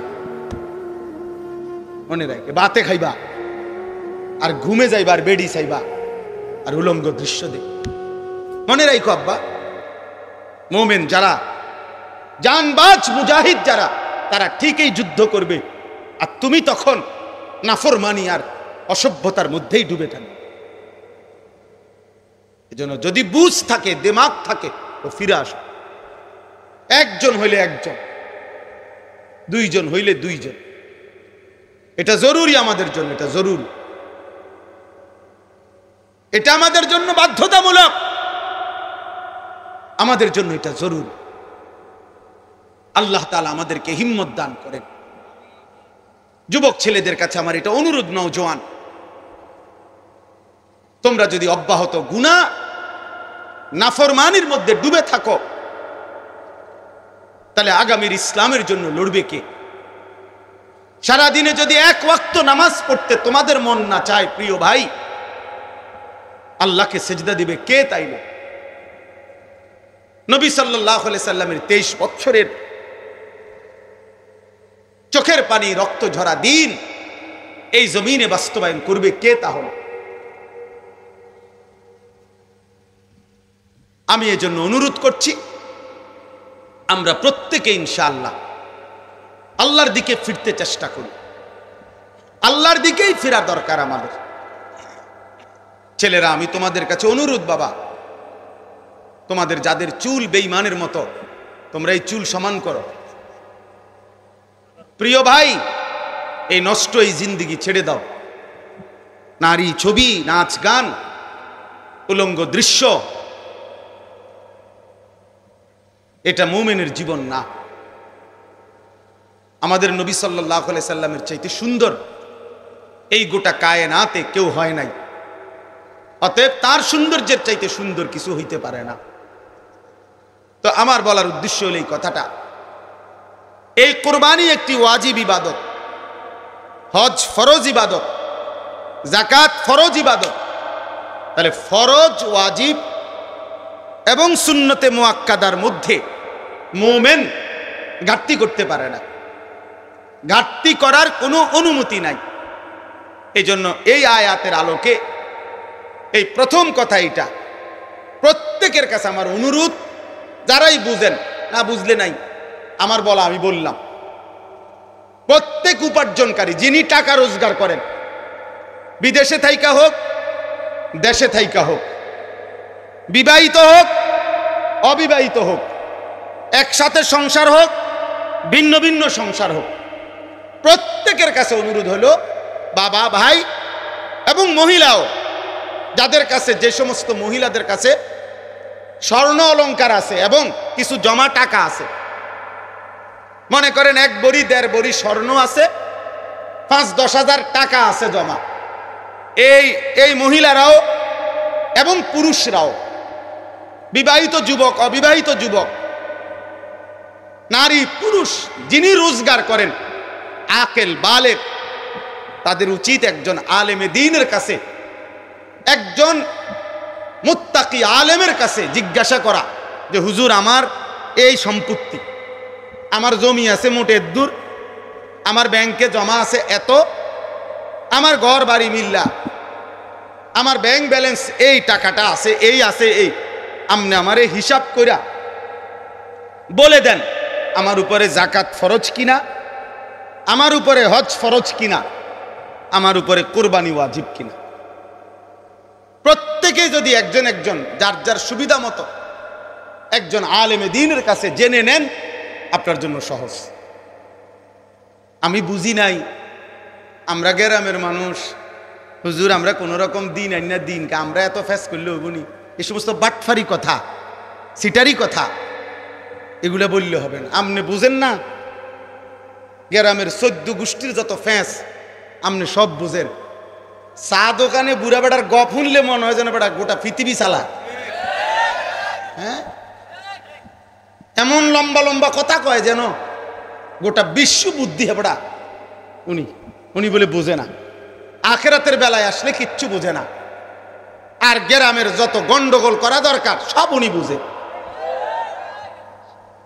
তাইলে আপনি বুঝেন না কি? আবার আপনি বুঝেন না তো বুঝে নিবেন, জানেন না তো জেনে নিবেন। আল্লাহর এই জমিনে মানুষের দ্বীনি রাহনুমাই, দ্বীনি পথ প্রদর্শনের জন্য সর্বযুগে আল্লাহর কুদরতি নিজাম, এটা কোরআনে আছে। আল্লাহ প্রত্যেক যুগের মানুষের জন্য উপযুক্ত আল্লাহ তাআলা পথ প্রদর্শক, ভয় প্রদর্শনকারী, দ্বীন ও ঈমানের বুঝাইয়া দেওয়ার যোগ্যতা সম্পূর্ণ আলেম। খোদার কসম, সূর্য উঠলে এই জমিনে আল্লাহ তাআলা ব্যবস্থা রাখবে। ছিল, আছে, থাকবে। এজন্য উলামায়ে কেরাম, কোরআন, ইসলাম, সুন্নাহ এটা কিয়ামত পর্যন্ত ছিল, আছে, থাকবে। এই জন্য সর্বযুগে উলামায়ে কেরামের বিরুদ্ধে যে গেছে, শেষ পর্যন্ত 16 বছর পরে হোক আর 48 বছর পরে হোক, উনি ভাগছে উলামায়ে কেরাম আছে, দ্বীন আছে, ইসলামও আছে। এই জন্য বাংলাদেশে মামুনুল হক আগের জায়গাতেই আছে, ফ্যাসিস্ট পলায় গেছে, জালেম পলায় গেছে, মামুন ঠিকই আছে। এজন্য এটাই বাস্তব যে দ্বীন শিখেন, আল্লাহকে চিনেন, আখিরাতকে বুঝেন, নিজের ঈমান, নিজের আমল, নিজের আখিরাত সুন্দর করেন। আগামীর পৃথিবী যুদ্ধমুখর পৃথিবী, আগামীর পৃথিবী যুদ্ধমুখর পৃথিবী। অল্প কথায় লাগিয়া যায়, অল্প কথায় সামান্যতেই লাগিয়া যায়। দামাদাম প্রত্যেকে অস্ত্র খুলে ফেলে, ট্রিগারে টিপ দিয়া ফেলে। অর্থাৎ এই সময়ে হিম্মত, ঈমান, মহান আল্লাহর সাথে সম্পর্ক ছাড়া মুমিনের বিজয় আসবে না। আমাদের ফিলিস্তিন, আমাদের আরাকান, আমাদের কাশ্মীর, কোনটারই সমাধান ওই ইউরোপ, জাতিসংঘ, ওই বেঈমান কারো বুদ্ধিতে পরামর্শ হবে না। আমাদের আল্লাহই আমাদের সমাধান। আমাদের রক্ত, আমাদের শাহাদাত, আমাদের জিহাদ, এটাই সমাধান। এই জন্য আমি সবার কাছে অনুরোধ করছি, সামনের কুরবানি প্রত্যেকেই মাসআলা বুঝে, দ্বীন বুঝে পালন করবেন। আর শেষ কথা হলো, ইন্নামা ইয়াতাকাব্বালুল্লাহু মিনাল মুত্তাকিন। আল্লাহ একেবারে আদম আলাইহিস সালামের জামানায় বলে দিছে যে গুনাহ থেকে পবিত্র থেকে যে ইবাদত করে, আল্লাহ কেবল তার ইবাদত কবুল করে। এজন্য যাকাত, হজ, কোরবানি, নামাজ, রোজা, সাদাকা, জিকির, তেলাওয়াত সব কিছু বান্দার যেই কোনো নেক আমল আল্লাহর কাছে যদি কবুল হইতে হয়, তাইলে গুনাহমুক্ত হইতে হবে, হারাম থেকে মুক্ত হইতে হবে, গুনাহ থেকে মুক্ত হইতে হবে। মানুষের স্লোগান আর আল্লাহর কবুল এক কথা না। কথা বুঝেন নাই আপনি? আপনার টাকা, সুদের টাকা আপনার কোরবানি দিছে, হবে না, হবে না, কবুল হবে না, আরশে আজিমে যাবে না।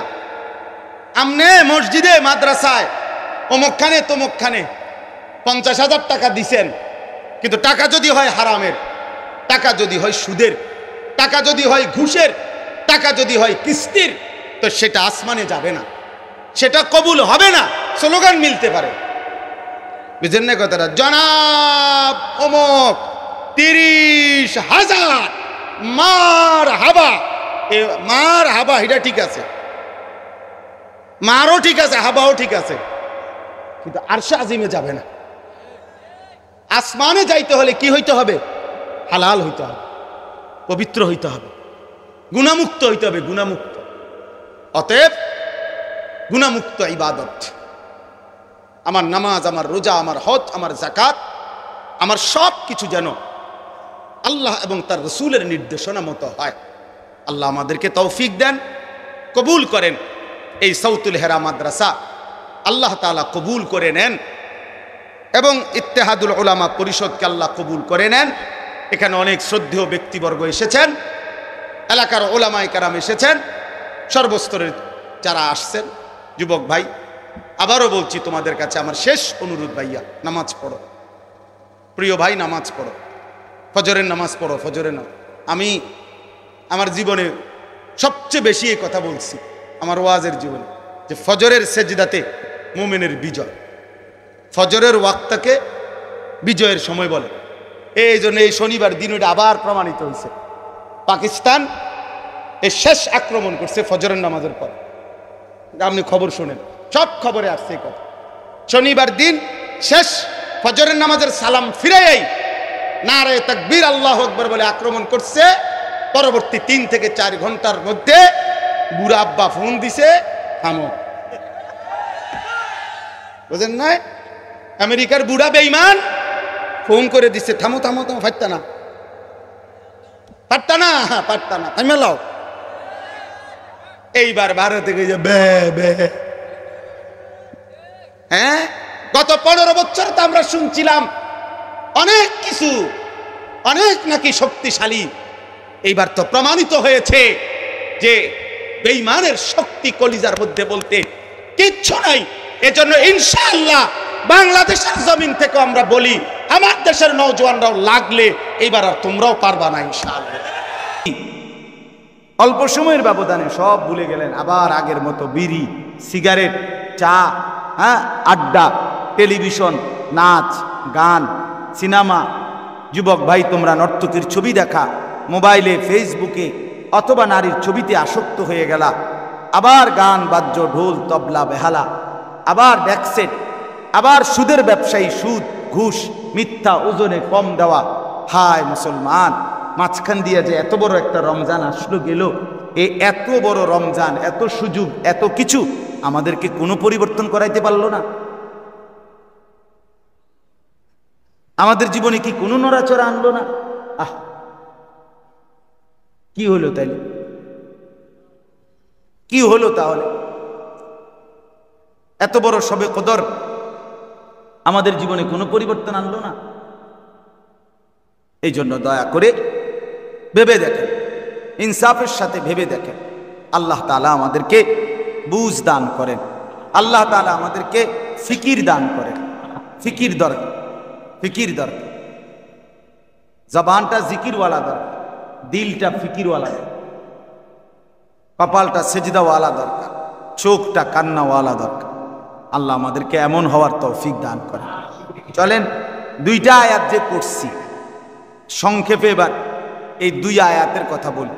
কোরআনুল কারীমের সূরা তাওবা 9 নম্বর সূরা, 10 নম্বর পারা, 81-82 এই 2 আয়াত আমি আপনাদের সামনে পড়েছি। আর অল্প একটু সময় এই 2 আয়াতের কথা বললেই ইনশাআল্লাহ আমার কথা শেষ। প্রিয় নবী সাল্লাল্লাহু আলাইহি ওয়াসাল্লাম মক্কা থেকে হিজরত করে মদিনায় গিয়েছেন না? মক্কায় 13 বছর ইসলামের দাওয়াত দিয়েছেন। এই 13টি বছরে নবী সাল্লাল্লাহু আলাইহি সাল্লামের উপরে মক্কার কাফেররা, কুরাইশরা দিন রাত নবীজি এবং তার অনুসারীদের উপরে সীমাহীন জুলুম, নির্যাতন, অত্যাচার করেছেন। শারীরিক, মানসিক, সর্বদিকে জবান দিয়া গালি গালাজ, মন্দ কথা বলেছেন। শারীরিকভাবে নবীজির উপরে, সাহাবীদের উপরে সরাসরি অনেক জুলুম নির্যাতনও করেছেন। করেছেন কিনা? হজরতে বেলাল, হজরতে খাব্বাব, হজরতে খুবাইব, হজরতে আম্মার, হজরতে ইয়াসের, হজরতে সুমাইয়া, হজরতে জানিরা, হ্যাঁ এরকম সাহাবীদের উপরে ভীষণ জুলুম অত্যাচার করছে।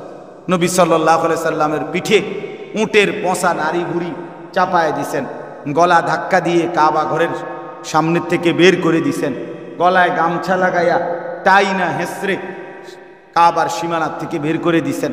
এরকম বহু জুলুম, অত্যাচার, নির্যাতন নবী এবং সাহাবীদের উপরে মক্কার কাফেররা করেছেন 13টি বছর। আল্লাহ তাআলা এই 13 বছর আল্লাহ তাআলা ঘোষণা দিয়ে রাখছেন নবীজিকে, কোরআনে আছে যে আপনি শুধু দাওয়াত দিবেন, সবর করবেন, হজম করবেন, মাফ করে দিবেন, একটি আঘাতের বদলায় পাল্টা কোনো আঘাত করবেন না। নবী সাল্লাল্লাহু আলাইহি সাল্লাম এভাবেই চলছেন। এরপরে 13 বছর পরে হিজরত করে মদিনায় গেছেন। মদিনায় যাওয়ার 6 মাসের মাথায় আল্লাহ তাআলা এবার বললেন, এই 13.5 বছর পর, মক্কার 13 আর মদিনায় কত? 6 মাস। তো 13.5 বছর পরে আল্লাহ তাআলা এবার বললেন, উদিনা লিল্লাযীনা ইউকাতিলুনা বিআন্নাহুম যুলিমু। বন্ধু, গত 13.5 বছর আপনি এবং আপনার অনুসারীদের উপরে ভীষণ জুলুম হয়েছে। এইবার থেকে আমি আল্লাহ বাকিটা সময় আপনাকে সরাসরি জিহাদ করার, যুদ্ধ করার অনুমতি দিলাম। এবার শুরু করেন, একদম একটা আঘাতের বদলা ফিরাই দিবেন, পাল্টা ট্রাম করে পারবেন, আপনাকে অনুমতি দিলাম।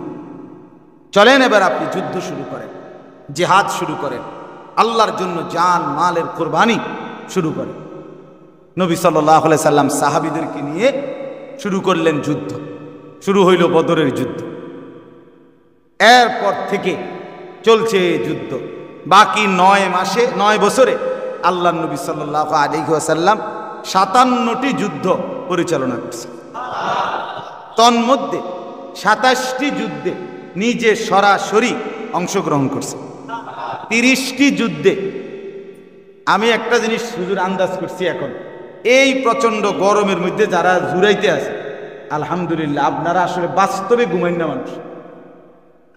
আপনাদেরকে আলাদাভাবে খাড় করাইয়া ছবি উঠান দরকার, যে দেখেন এই গরমে যারা আল্লাহর মেহেরবানি ঘুম যাইতারে, তারা বাস্তবিকই ঘুম যায় না মানুষ। আপনাদেরকে আলাদা পুরস্কার করা দেওয়া উচিত। এই জন্য আপনাদের পুরস্কারের জন্য আপনারা রেডি হন। যারা যারা জুড়াইতেন আছেন, অনেকে মাঝখান দিয়ে জুড়াইতে আছে। চলেন, তো বলতেছিলাম আল্লাহ নবী সাল্লাল্লাহু আলাইহি ওয়াসাল্লাম 27টি যুদ্ধ নিজে পরিচালনা করছেন, আর 30টা যুদ্ধে সাহাবায়ে কেরামকে সেনাপতি বানিয়ে সাহাবীদের নেতৃত্বে যুদ্ধের কাফেলা রওনা করাইছে। এই 30 আর 27 কত হইল? মোট 57টা যুদ্ধ। এই 9 বছরের ভিতরে 10 বছরের মাথায় ইন্তেকাল করছেন। 11তম হিজরিতে রবিউল আউয়াল মাসেই ইন্তেকাল করছেন। তাহলে 11তম বছর পূর্ণ হয় নাই। তো এই জিহাদ, এই কিতাল ইসলামের একটি মৌলিক গুরুত্বপূর্ণ ফরজ বিধান। এখানে গুরুত্বপূর্ণ বিষয় নামাজ, রোজা, হজ, যাকাত, এটা যেমন ফরজ বিধান, আল্লাহর রাস্তায় জিহাদ নির্দিষ্ট শর্ত, নির্দিষ্ট নিয়ম কানুন, নির্দিষ্ট মাসআলার ভিত্তিতে আপনার আল্লাহর রাস্তায় জিহাদ, এটাও ফরজে আইন, এটাও ফরজ বিধান। কখন ফরজে আইন, কখন ফরজে কেফায়া, কখন সবার জন্য বাধ্যতামূলক, কখন নির্দিষ্ট সংখ্যকের উপরে বাধ্যতামূলক, এই সম্পর্কিত বিস্তারিত বিধিবিধান কোরআন, সুন্নাহ এবং ওলামায়ে কেরামের মাসআলা ফতোয়ার মধ্যে স্পষ্ট লেখা আছে। কথা বুঝছেন কিনা? তাইলে এখানে প্রথম একটা সাথে প্রাসঙ্গিক বলে রাখলাম। আর এ কথা মনে রাখতে হবে, আজকের পৃথিবীতে ইউরোপ তারা যখন পৃথিবীর মোড়লগিরি করে, পৃথিবীর মাতবরি যেহেতু তারা করে, ক্ষমতা, অস্ত্র, বিভিন্ন কূট কৌশল, ষড়যন্ত্রের মাধ্যমে তাদের গোটা পৃথিবীর বেঈমান কাফের, তাদের একটাই প্রতিপক্ষ, এক দলই শুধু তাদের প্রতিপক্ষ, তারা হলো মুসলমান।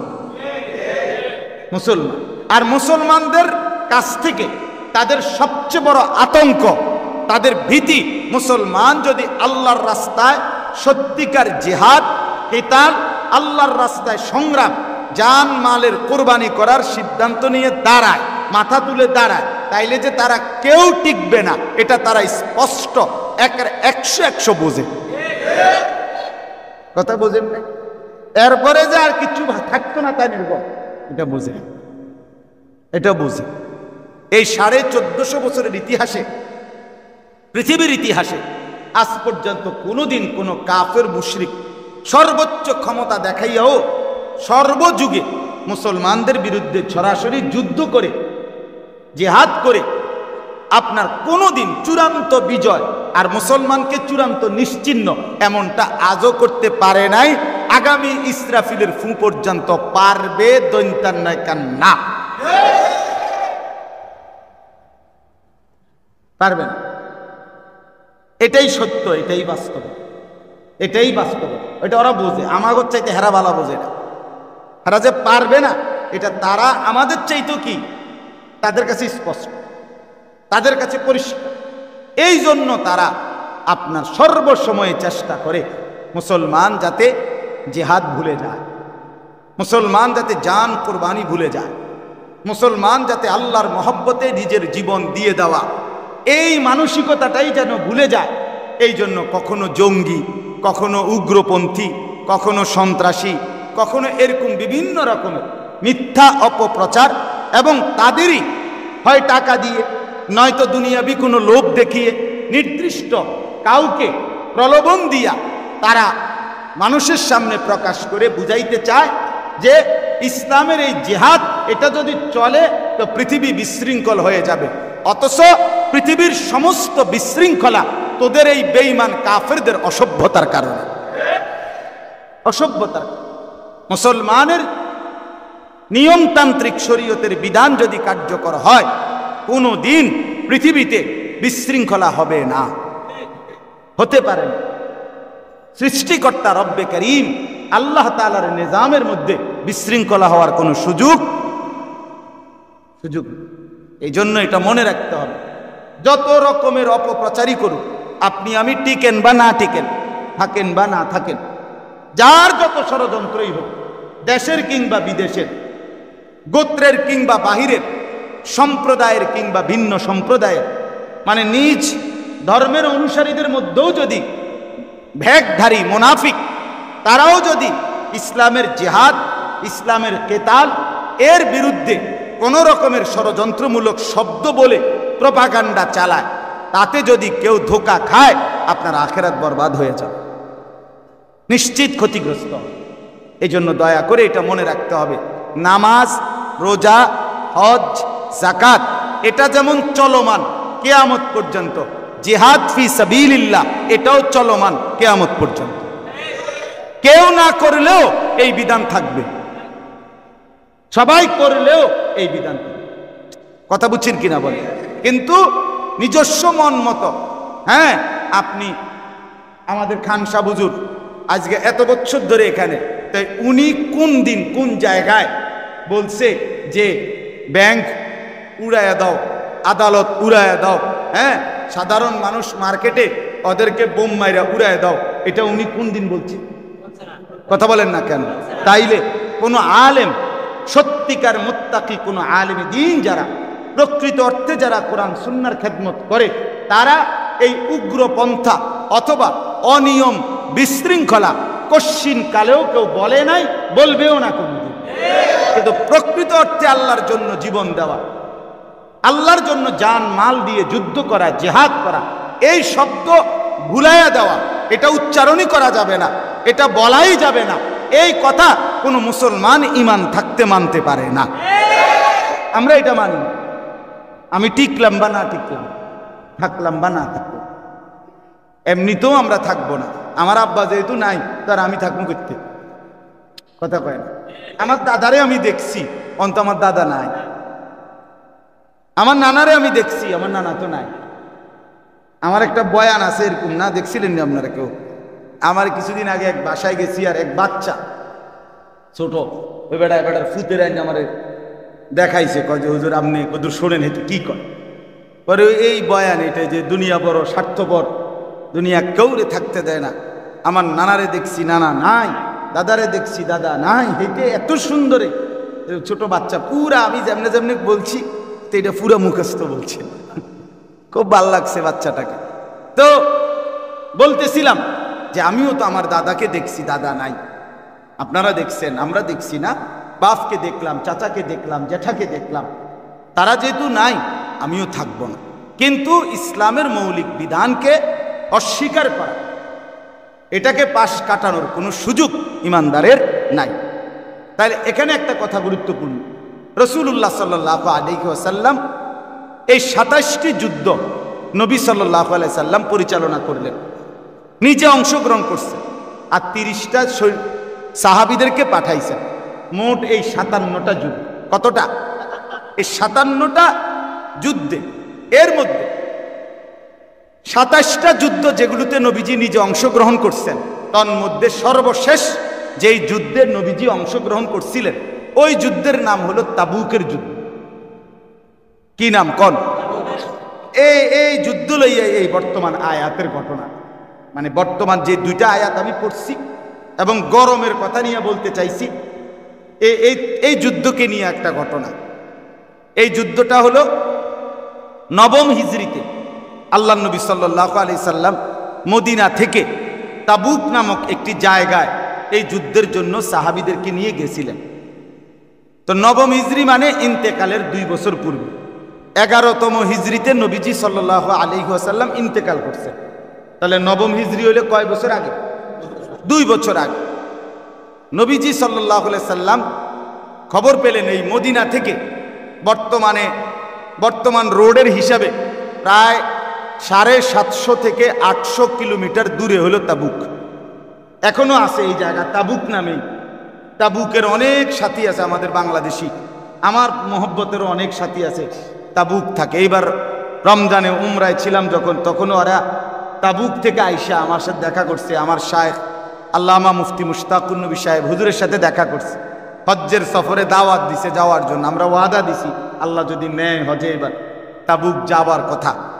তো এই 750-800 কিলোমিটার দূরে, 800 কিলোমিটারের চাইতেও বেশি বাংলাদেশের, কিন্তু ওই প্রান্ত থেকে এই প্রান্ত মানে কক্সবাজার টেকনাফের শেষ মাথা থেকে একেবারে পঞ্চগড়ের তেঁতুলিয়ার শেষ মাথা পর্যন্ত 800 কিলো না, 700 কত কিলো জানি আপনার, 800 কিলোর নিচে, বুঝছেন নি হিসাবটা?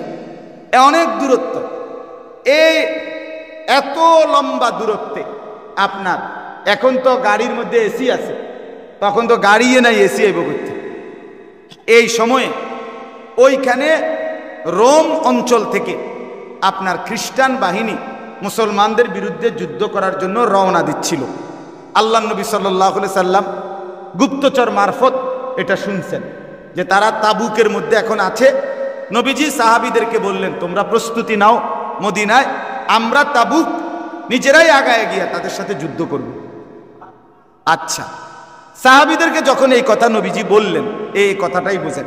নাম্বার, আল্লাহর রাস্তায় জিহাদ করিলে, আল্লাহর রাস্তায় জান মালের কোরবানি করতে গেলে সম্ভাবনা দুইটাই বরাবর, হয়তো জীবন চলে যাবে, নয়তো বিজয়ী হয়ে ফিরবে। উভয় সম্ভাবনাই কি বরাবর কিনা বলেন না?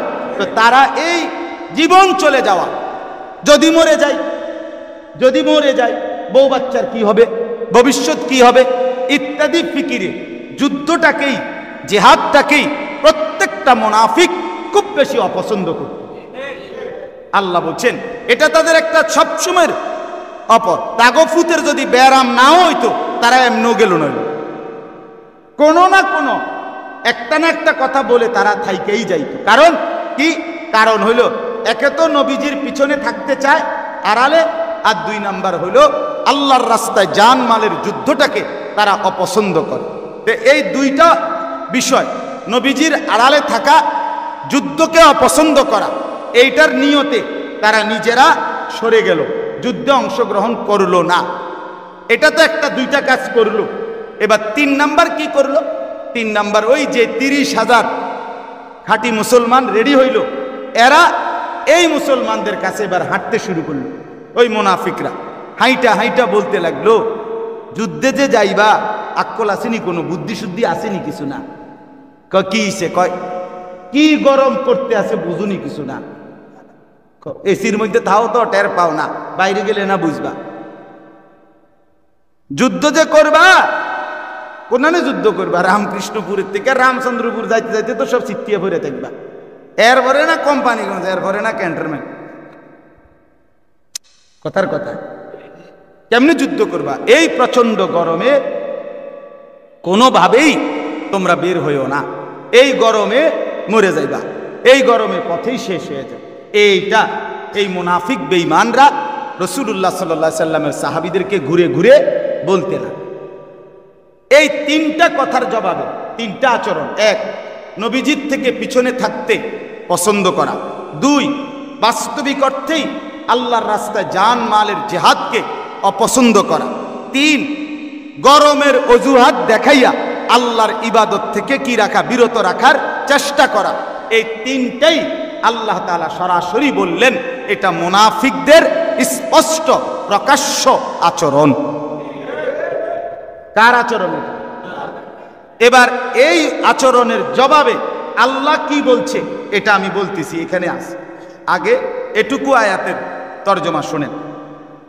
আল্লাহ তাআলা বলেন, ফারিহাল মুখাল্লাফুনা বিমাকাদিহিম খিলাফা রাসূলিল্লাহ।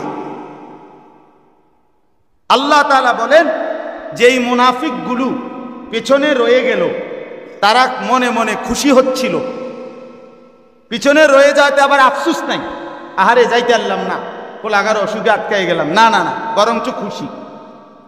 বরং কোনো না কোনো একটা অজুহাত দেখাইয়া যে থাকতে পারছে, এই কারণে তারা বরঞ্চ কি ফারিহা, ফারিহা অর্থ খুশি হলো।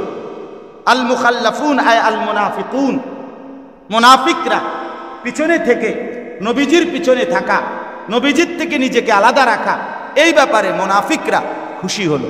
আমার বাপ, এখান থেকে আমি একসাথে আপনাদেরকে বলতে চাই, সুন্নাত থেকে আপনাদেরকে বলি, যুবক ভাই তোমাদেরকেও, মুরব্বী চাচা আপনাদেরকেও, নবীজির তরিকা, নবীজির চলন, নবীজির বলন, নবীজির আচরণ, নবীজির জিন্দিগির অনুসরণ থেকে যে নিজেকে আলাদা রাখে, এটাকে যে পছন্দ করে, খোদার কসম এটা সরাসরি মুনাফিকের আচরণ।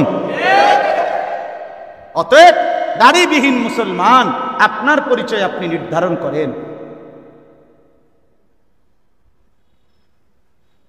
হ্যাঁ বন্ধু, তামসা মনে করেন না। দাড়িবিহীন মুসলমান নিজের পরিচয় নিজে নির্ধারণ করেন। দুনিয়া ভোগ করেন, আমরাও দুনিয়া খাইতেই আছি, দুনিয়া কারোর জন্য আটকায় না। বিড়ি সিগারেট খান যারা নিয়মিত, তারা নিজের পরিচয় নির্ধারণ করেন। প্রিয় নবী সাল্লাল্লাহু আলাইহি সাল্লাম, তার সাহাবায়ে কেরাম, লক্ষ কোটি আউলিয়ায়ে কেরাম, হাজার হাজার বছরের মুসলমান ইমানদার, কে কখন বিড়ি সিগারেট খাইলো, আমনে কেন তাদের থেকে ভিন্ন রকম আর ভিন্ন রকম? বিড়ি সিগারেটে অভ্যস্ত হইয়া নিজেকে মোমেন ভাবেন কিভাবে?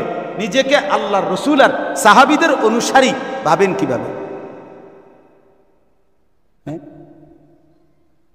নবীজির পিছনে পড়ে থাকা, এটাকে যে পছন্দ করে, আমি রসুলের উল্টো থাকবো, রসুল যাবে যুদ্ধে, আমি থাকবো বাড়িতে, আল্লাহ বলে এটা মুনাফিক। এটা এইভাবে যদি কেউ খুশি হয়, এটাকে যদি কেউ তৃপ্ত হয়, এ তো মুনাফিক, এ তো মুনাফিক। তাহলে আপনি বলেন, আমি আপনি বলেন, কেন মেসওয়াক পছন্দ হলো না? নবীজি করেছেন বলে না। কেন ব্রাশ সবসময় ব্রাশ করতে ভুল হয় না কেন? নবীজি করেন নাই বলে। ডাইনিং টেবিল বাদ যায় না কেন? দস্তরখান বিছাইতে মনে পড়ে না কেন? কারণ দস্তরখান রসুল বিছাইছে, ডাইনিং টেবিল নবীজি বসেন নাই বলে। হ্যাঁ, এজন্য জীবন চলার পথে সুন্নতের ব্যতিক্রম ওই মানুষটা মোমেন ইমানদার পরিপূর্ণ হতে পারে। আটকায় যাবে, কষ্ট পাইবে, সুপারিশ মিলবে না, এত সোজা না। হাউজে কাউসারের পানি মিলবে না, এটা আপনার মামুর বাড়ির টাঙ্কি না। হাউজে কাউসার এটা আপনার শ্বশুর বাড়ির পানির টাঙ্কি না,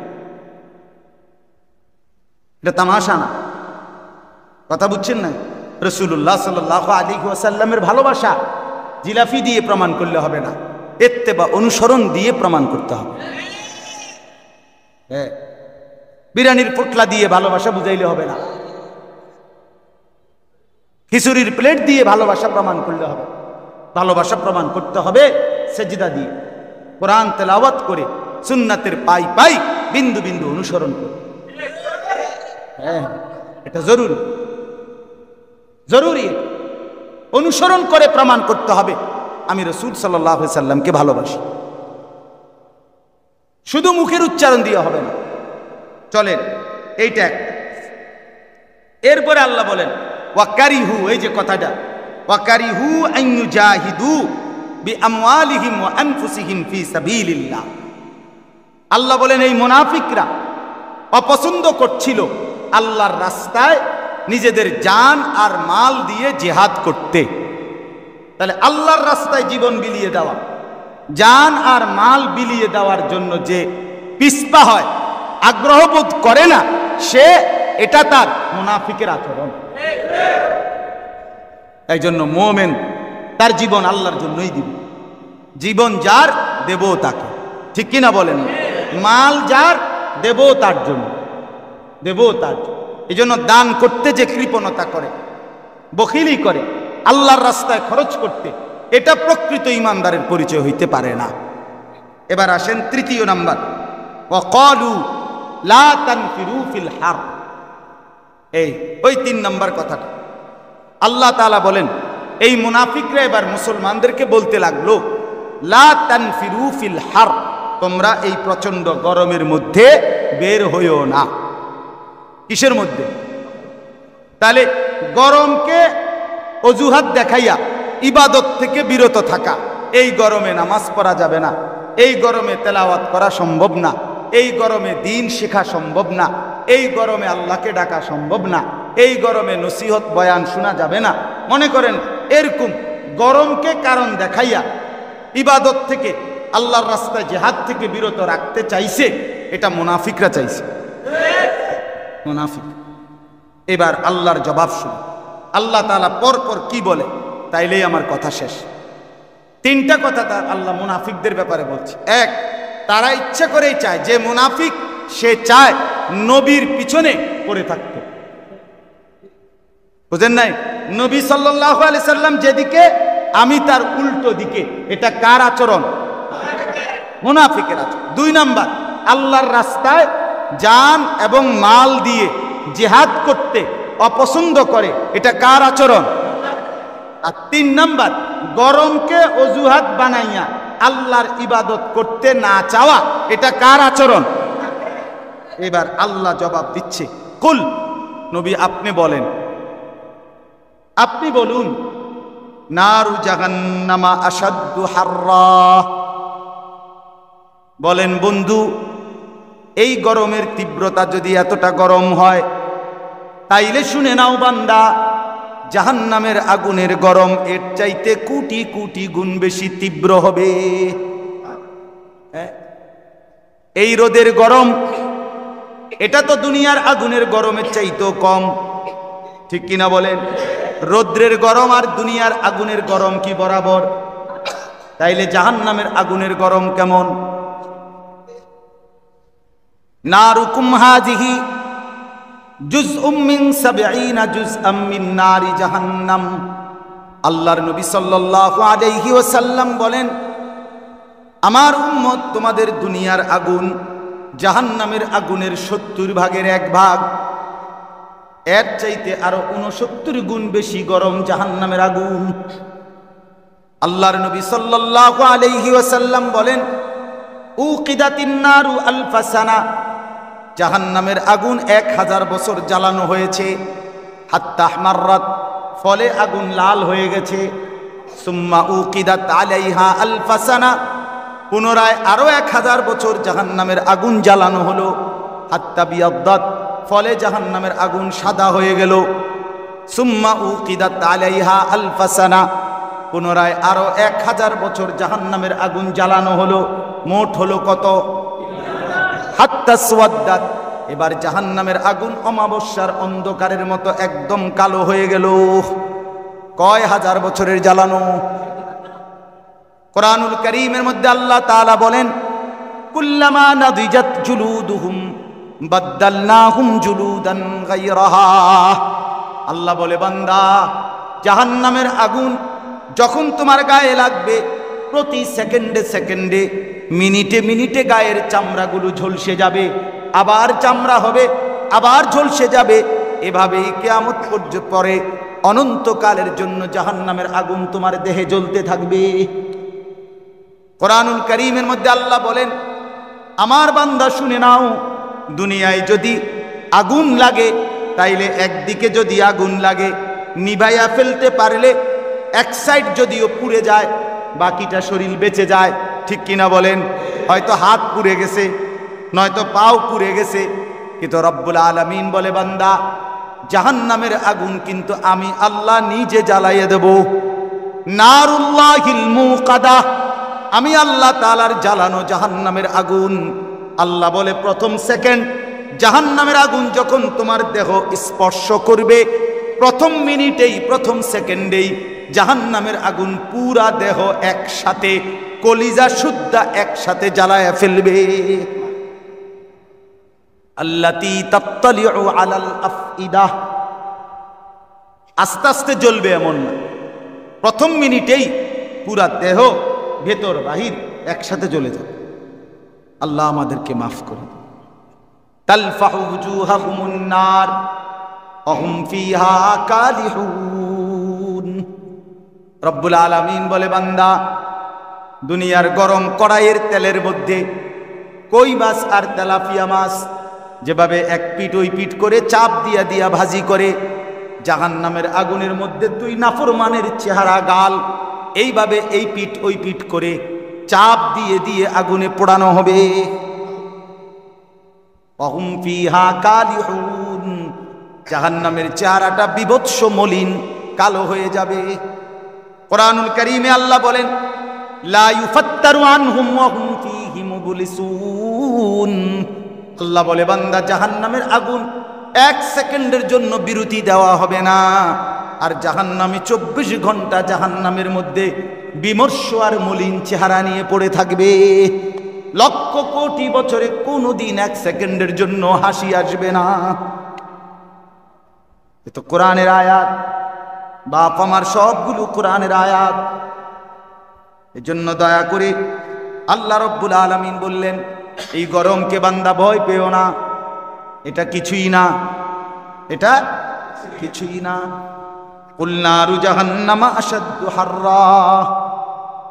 নবী মুনাফিকদেরকে বলে দেন, কাপুরুষদেরকে বলে দেন, যুদ্ধের ময়দানে গেলি না বেঈমান, আল্লাহর রাস্তায় ফিরে চলে গেলি, 5 ওয়াক্ত নামাজের সেজদা দিতে মন চাইল না, নাফরমান, দুনিয়ার গরমকে ভয় করে না, বরং শুনে নাও এর বিপরীতে আল্লাহর বন্দিগি ছেড়ে দেওয়ার কারণে যেই জাহান্নামে যেতে হবে সেই জাহান্নামের আগুনের গরম অনেক অনেক বেশি তীব্র হবে। যুবক বন্ধু, নওজোয়ান, সারা রাতের এই উলঙ্গ ছবি দেখার পরিণতি কিন্তু জাহান্নাম। যে নারীর পিছনে তুমি হাঁটলা কিংবা ছবি দেখলা সে তো জীবনে তোমার মিলল না, বিনিময়ে জাহান্নামের আগুন কিনে নিলা। লাউ কানু ইয়াফকাহুন, আল্লাহ বলে হায় বান্দা তোমরা যদি বুঝতা, আমার কথাটা যদি বুঝতা কত না ভালো হতো, যে জাহান্নামের আগুন বড় তীব্র। এবার শেষ কথা আল্লাহ বলেন ফালিয়াদহাকু কালিলা ওয়ালিয়াবকু কাসীরা জাযাআম বিমা কানু ইয়াকসিবুন। আল্লাহ তাআলা এবার ফলাফল বললেন 82 নম্বর আয়াতে। আল্লাহ বললেন বন্ধু, মুনাফিকরা, বেঈমানরা, দুনিয়ার মধ্যে যারা ষড়যন্ত্র করে মিথ্যা বলে নয়সয় করে আপনার আল্লাহর বন্দিগি থেকে ফিরা চলে আসছে, আল্লাহ বলেন তাদেরকে বলেন দুনিয়ার জীবনে কিছুটা সময় তারা হাসা নেক, আর তারা তাদের এই মন্দ কৃতকর্মের কারণে খুব বেশি পরিমাণ জাহান্নামের আগুনে হাসরের ময়দানে কাঁদবে। সেদিন দেখবে কান্না কাকে বলে। ফালিয়াদহাকু কালিলা অর্থ হলো এখন দুনিয়ায় তারা কিছুটা হেসে নিক, ওয়ালিয়াবকু কাসীরাম জাযাআম বিমা কানু ইয়াকসিবুন, তাদের এই মন্দ কৃতকর্মের কারণে, তাদের এই নাফরমানির কারণে, তাদের এই বেআমলের কারণে তারা অচিরেই আখিরাতে, কবরে, হাসরে, মিজানে, ফুলসিরাতে, জাহান্নামে ওয়ালিয়াবকু কাসীরা, খুব বেশি কাঁদবে। তাফসীরের মধ্যে লিখছে শব্দটা যদিও আমর কিন্তু বুঝাচ্ছে খবর, অর্থাৎ খুব বেশি কাঁদবে, খুব বেশি কাঁদবে। অতএব আজকের হাসি আসলেই সামান্য, হযরত আব্দুল্লাহ ইবনে আব্বাস রাদিয়াল্লাহু তাআলা আনহুমা বলেন, ইন্নামাদ দুনিয়া কালিল, নিশ্চয়ই দুনিয়া বড়ই সামান্য, বড়ই সামান্য। ফালিয়াদহাকু মা শাউ, যেটুকু মন চায় দুনিয়ায় হেসে নাও। ফাইযান কাতাআতিদ দুনিয়া, যখন বান্দা দুনিয়া শেষ হয়ে যাবে, ওয়াসারু ইলাল্লাহ, আর আল্লাহর কাছে ফিরে যাবে, ফালিয়াস্তানিফু বিল বুকা, তখন শুধুই কান্না শুরু হবে। লা ইয়ানকাতিউ আবাদান, সেই কান্নার কোনো দিন শেষ হবে না। জন্য একজনও যদি বুঝেন, 10 জনও যদি বুঝেন, তো ভাবতে শিখেন, কবুল করেন। আজকের এই ইসলাহি মজলিসে আল্লাহ তাআলা বরকত দান করেন। আপনারা যারা কষ্ট করে এসেছেন, আল্লাহ আপনাদের প্রত্যেককে উত্তম বিনিময় দান করেন।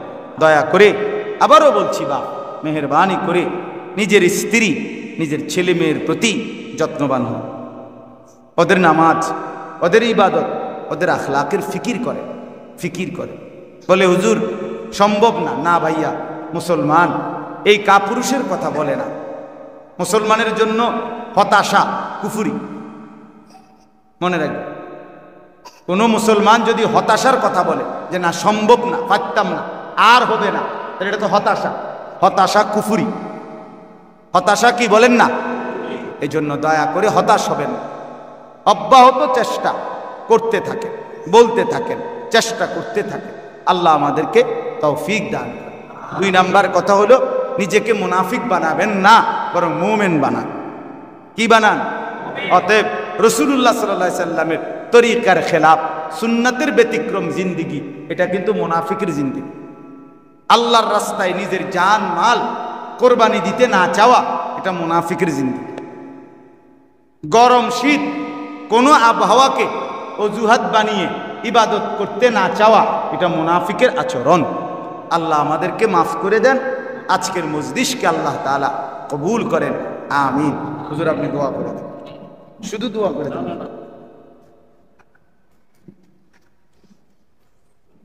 আলহামদুলিল্লাহি রাব্বিল আলামিন, ইয়া আরহামার রাহিমিন, ইয়া আরহামার রাহিমিন, ইয়া আরহামার রাহিমিন। রব্বানা যালামনা আনফুসানা ওয়া ইল্লাম তাগফির লানা ওয়া তারহামনা লানাকুনান্না মিনাল খাসিরিন। রব্বানা আতিনা ফিদ দুনিয়া হাসানা ওয়া ফিল আখিরাতি হাসানা ওয়া কিনা আযাবান নার।